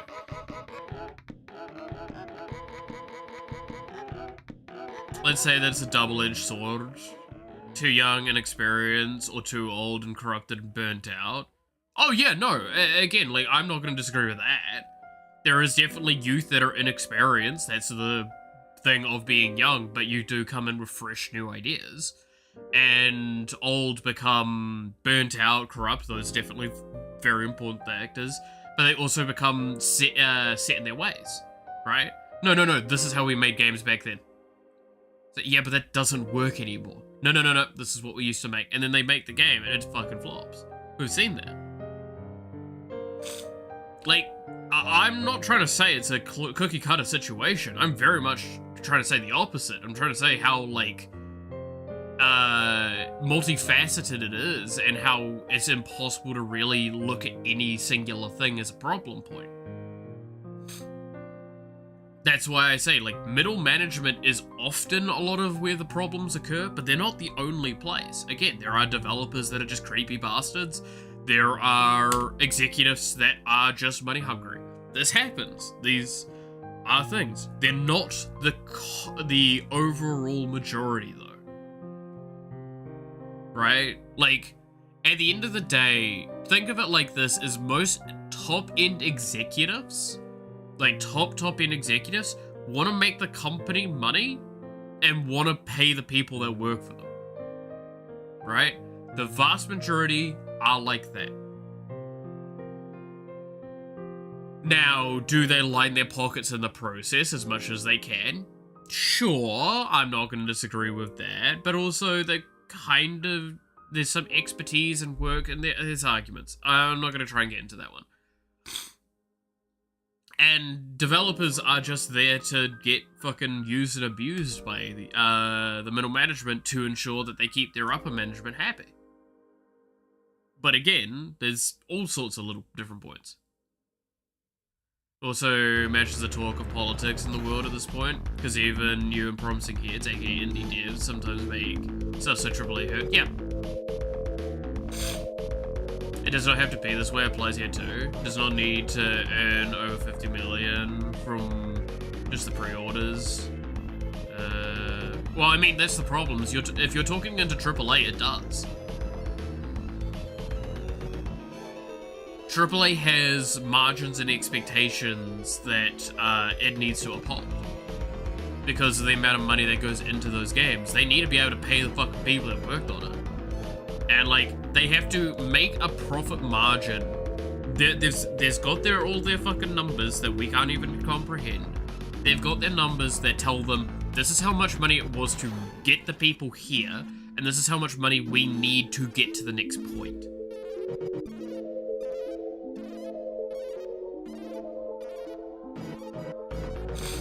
Right? Like, that's the issue.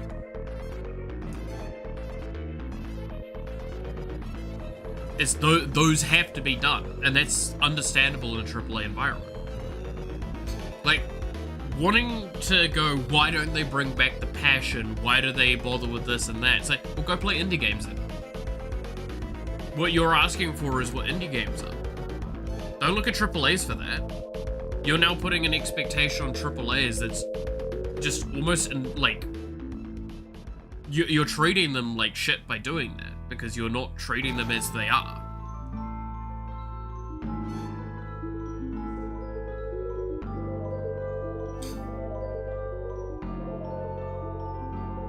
Like, they are corporations, they are businesses, they should be seen and treated as such. Of thin air, but on actual player feedback. I'm gonna wholly, like, call out the thin air thing. You're talking about... Okay, so I've talked a lot about how I defend a lot of developers, because a lot of the time they get a bad rap. People will go, developers are lazy, developers this. I'm also gonna defend here the analysts and such, right? They are people that work damn fucking hard and do a lot of fucking market research. They do polls, they do all sorts of stuff. They do listen to the communities. They do all of this sort of stuff. They compile this information and then they trim away what they find is not relevant at the time. Subnautica is done by a smaller indie-ish company and group. You right there have called me out on the exact same thing I kept saying. You want a game done the way you are kind of arguing, don't look at AAA. Hey. That's it. What goes on behind the scenes in economy and gaming? Gaming companies actually tax so high for marketing as entertainment. Oh yeah, no, like, they are... Entertainment is a rough thing. Entertainment, so... This is why I say I'm confused by some of these things, because we're in the era of entertainment. I don't understand why it's like treated so fucking much like a precious commodity nowadays by comparison to what like you should theoretically expect it is, right? It's almost become a commonplace household need, almost.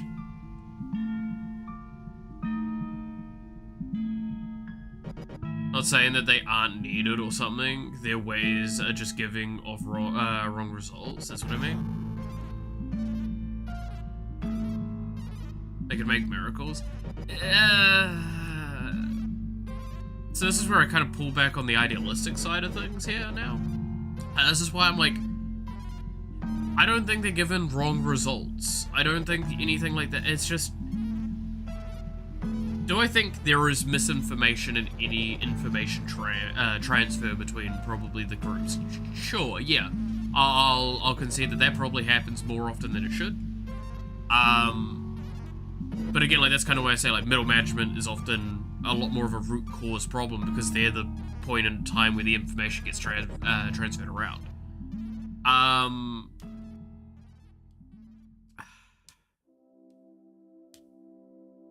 I'll also say that, like, a pro with these things, again, you're trying to, the wording of pro, I don't know, like, maybe, again, misunderstanding or misinterpretation of a lot of this, but, like, this is where I go back to, like, a veteran game developer does not mean they're a good game developer. And a good game developer isn't necessarily a pro.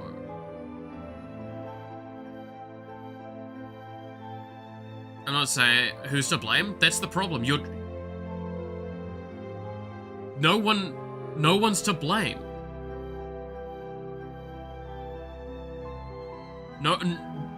Finding someone to blame is the problem. That's kind of where I've gone with a lot of this.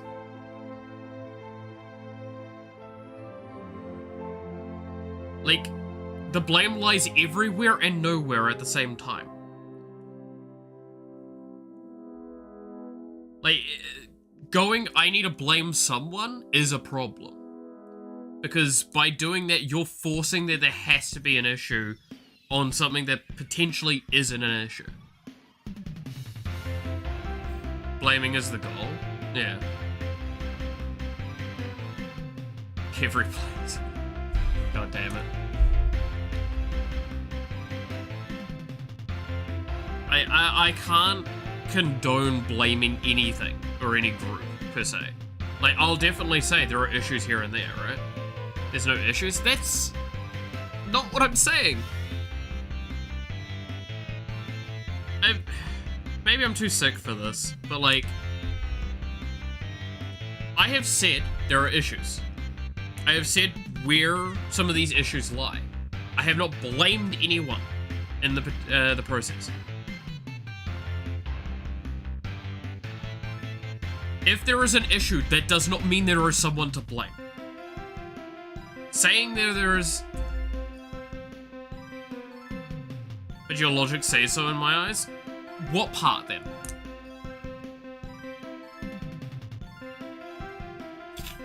There is... By blaming someone, you're targeting them with the cause of it all. When, like, there is so many interweaving aspects that cause these problems.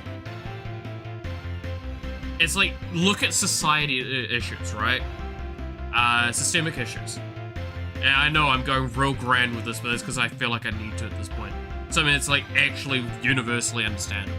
Systemic issues are issues that exist in such a way that they completely go beyond the issue itself.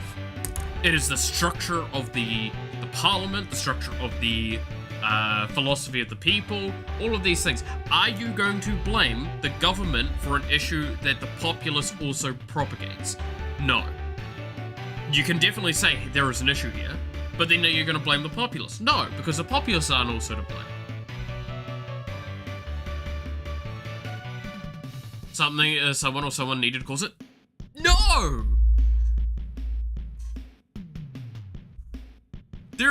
doesn't need to be a reason that's, like...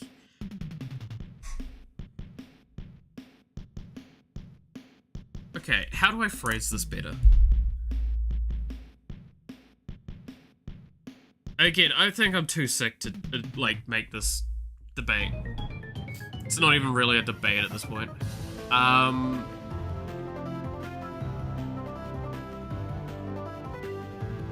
There are underlining and overlining issues that are occurring across the board. These issues stem from a large collection of minor sources collating into a larger issue.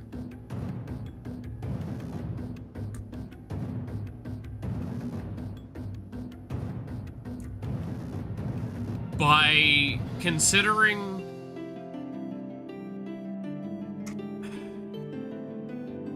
the fact that no one actively probably made an effort to do something wrong, then you can't lay blame. Could you say a individual actively sabotaged something, do they get blamed? Yes, you could make that argument. But I doubt people are actively sabotaging because people are trying to do their damnedest, especially in the game industry. Vast majority of the time, when I say that like a lot of middle management is where a lot of these problems stem from, that is not because the middle management are actively being bad people, it's because they're trying to do their damn jobs and they're trying to do them as quickly and effectively as they can. So again, they cut off fat. This is, we get to Chinese whispers problem, right? Is in a Chinese whisper, is the person at the beginning or the person at the end in fault? No. Is anyone in between at fault if all of them did their best? If all of them did as they believed they heard? No, no one is to blame, but there is a problem that has occurred. The communication is incorrect at some point, or deteriorates with the constant movement of information. This is normal.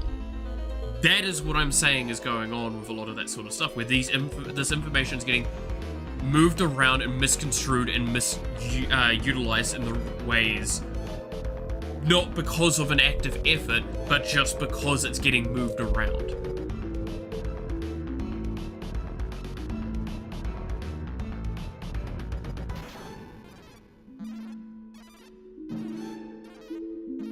Sometimes you need to be rough with people?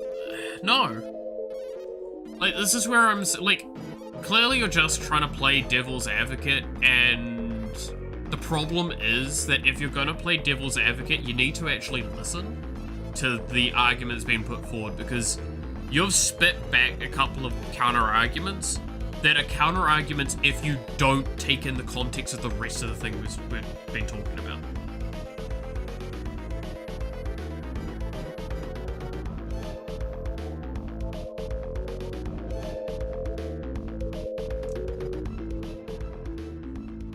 I think that's where I kind of come down to.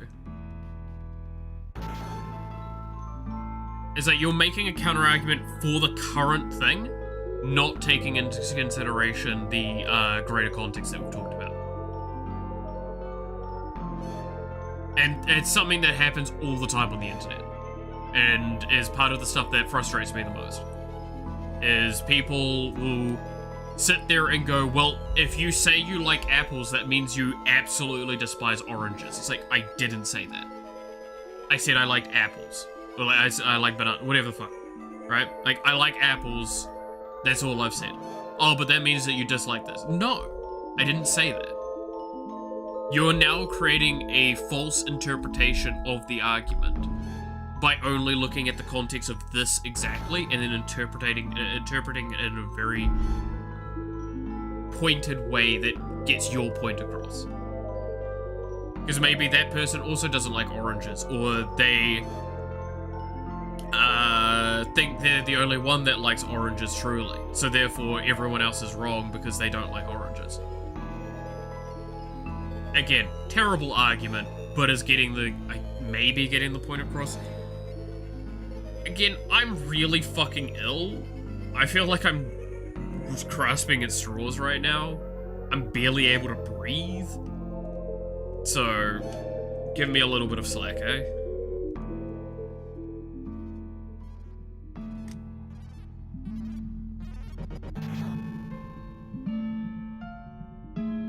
So, maybe I'll summarize it better here.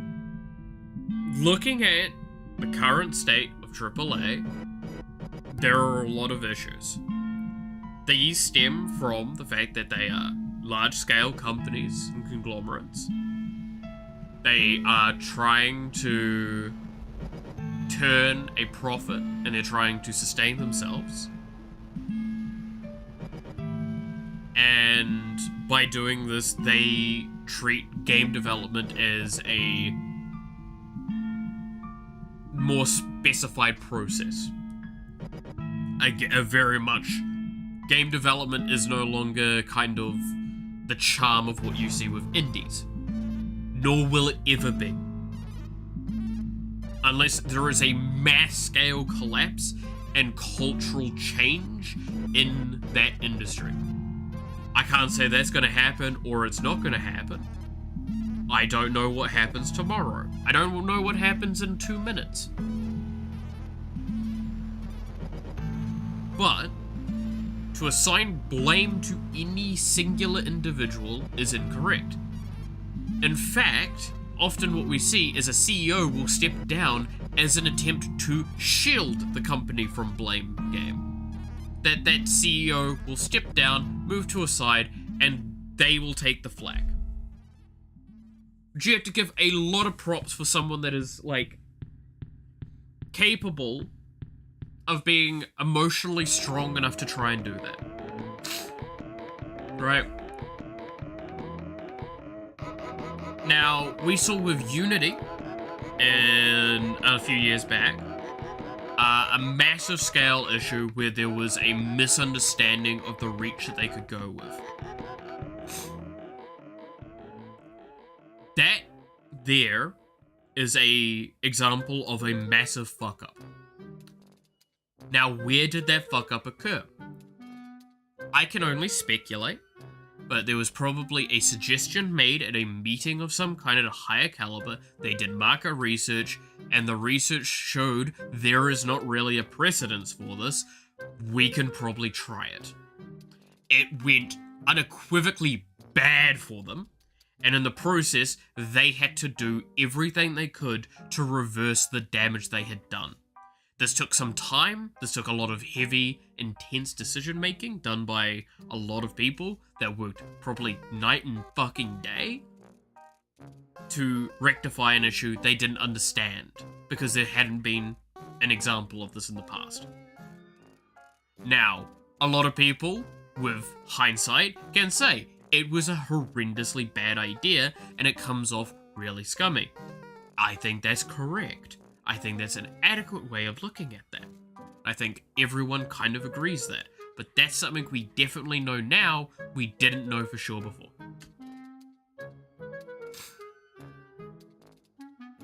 Can I hate on people for using the best information they had available to them and experimenting with something? No, I can't. I can dislike the decision made and disagree with it though. Is that me blaming anyone for it? No. There is no blame being made, there is no fingers being pointed, because that is a childish thing to do. One of the people involved and clearly agreed upon decided to step back, which was the CEO at the time. Right?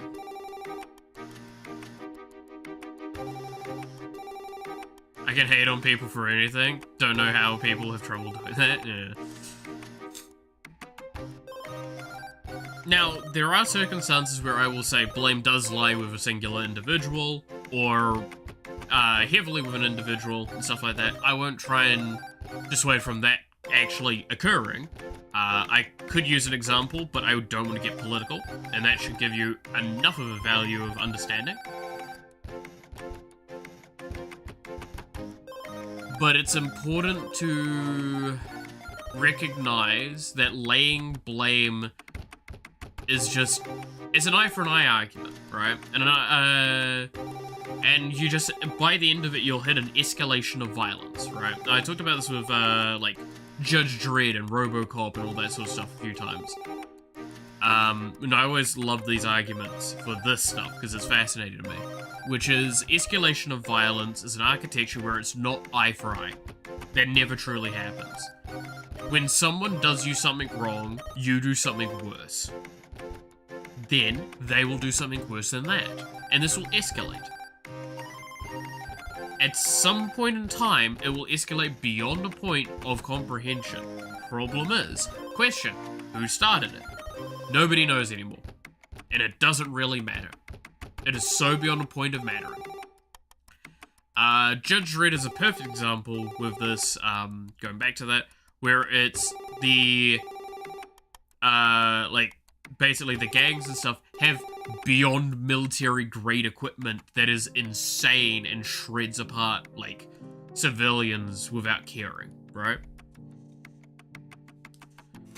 They're at a military standpoint that is far beyond our comprehension of our modern day military. And that's something that's within civilian reach. Then you get people like Judge Dredd, which is a fucking absurdly OP dude that just goes, you know what, fuck your shit, I'm gonna kill you all.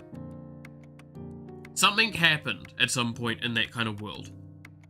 The police upgraded and required the response from the gangs to get more violent or more intense, or the gangs got more violent and intense, and that prompted a response from the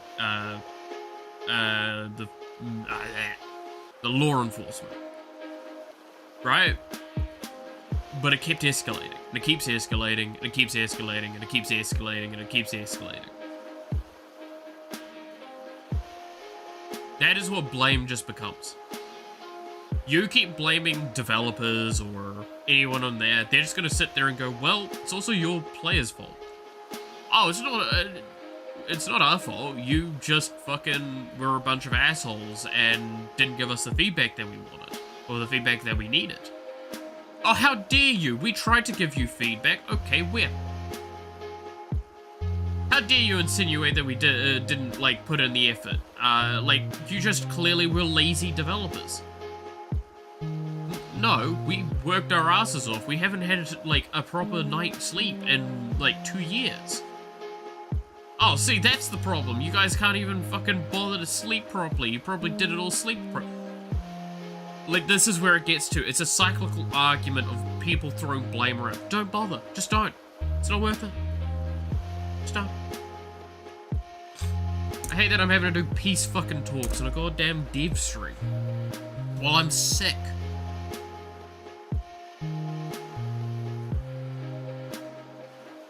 Alright. Have I made my point? Is there any ambiguous points left in this argument?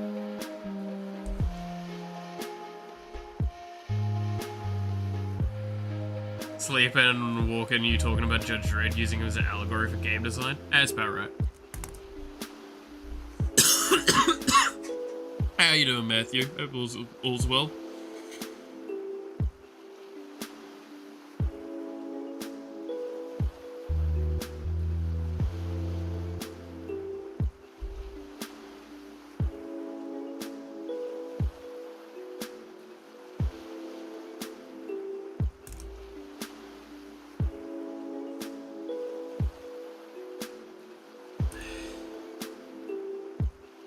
Supported your argument, though. I appreciate that.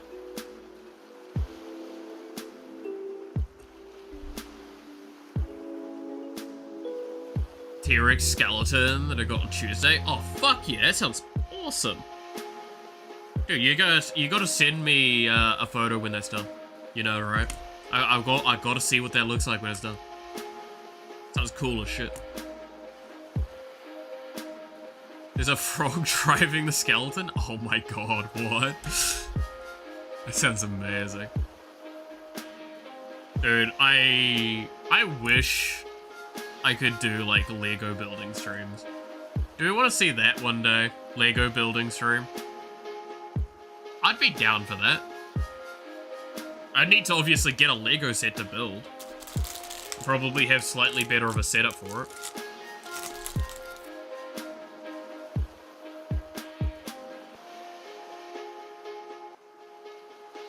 It'll have to be after the PC, though, I think.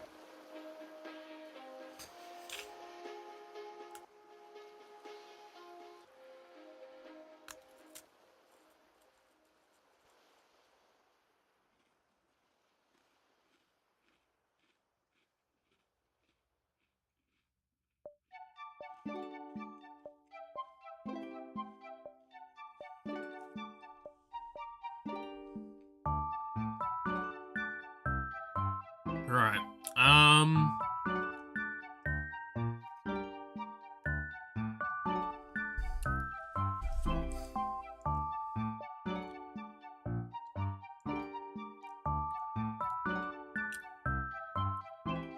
How in the Down Under DS3 glitchless 40 minutes and all bosses glitchless 1 hour and 20? That's insane. That's fucking, that's scary.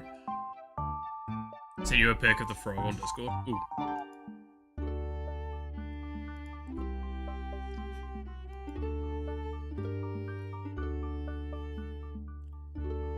Oh my god, that's so cute! What the fuck? Why is it driving a T-Rex though? That's so cute. I love that.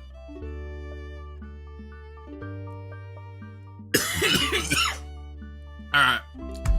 I think we're gonna probably call it here for today. I need a rest. I really do need a rest. Thank you for sticking through my being very sick today. It was still fun. I'm going to pass out for the rest of the evening and fucking just try not do my best to die. Not die. That. Yes. Alright. Get well soon. Well, you know, can hope. So yeah, no, thank you so much for watching. I hope you enjoyed. You're awesome, stay awesome, and I hope to see you again next time. Until then, bye-bye.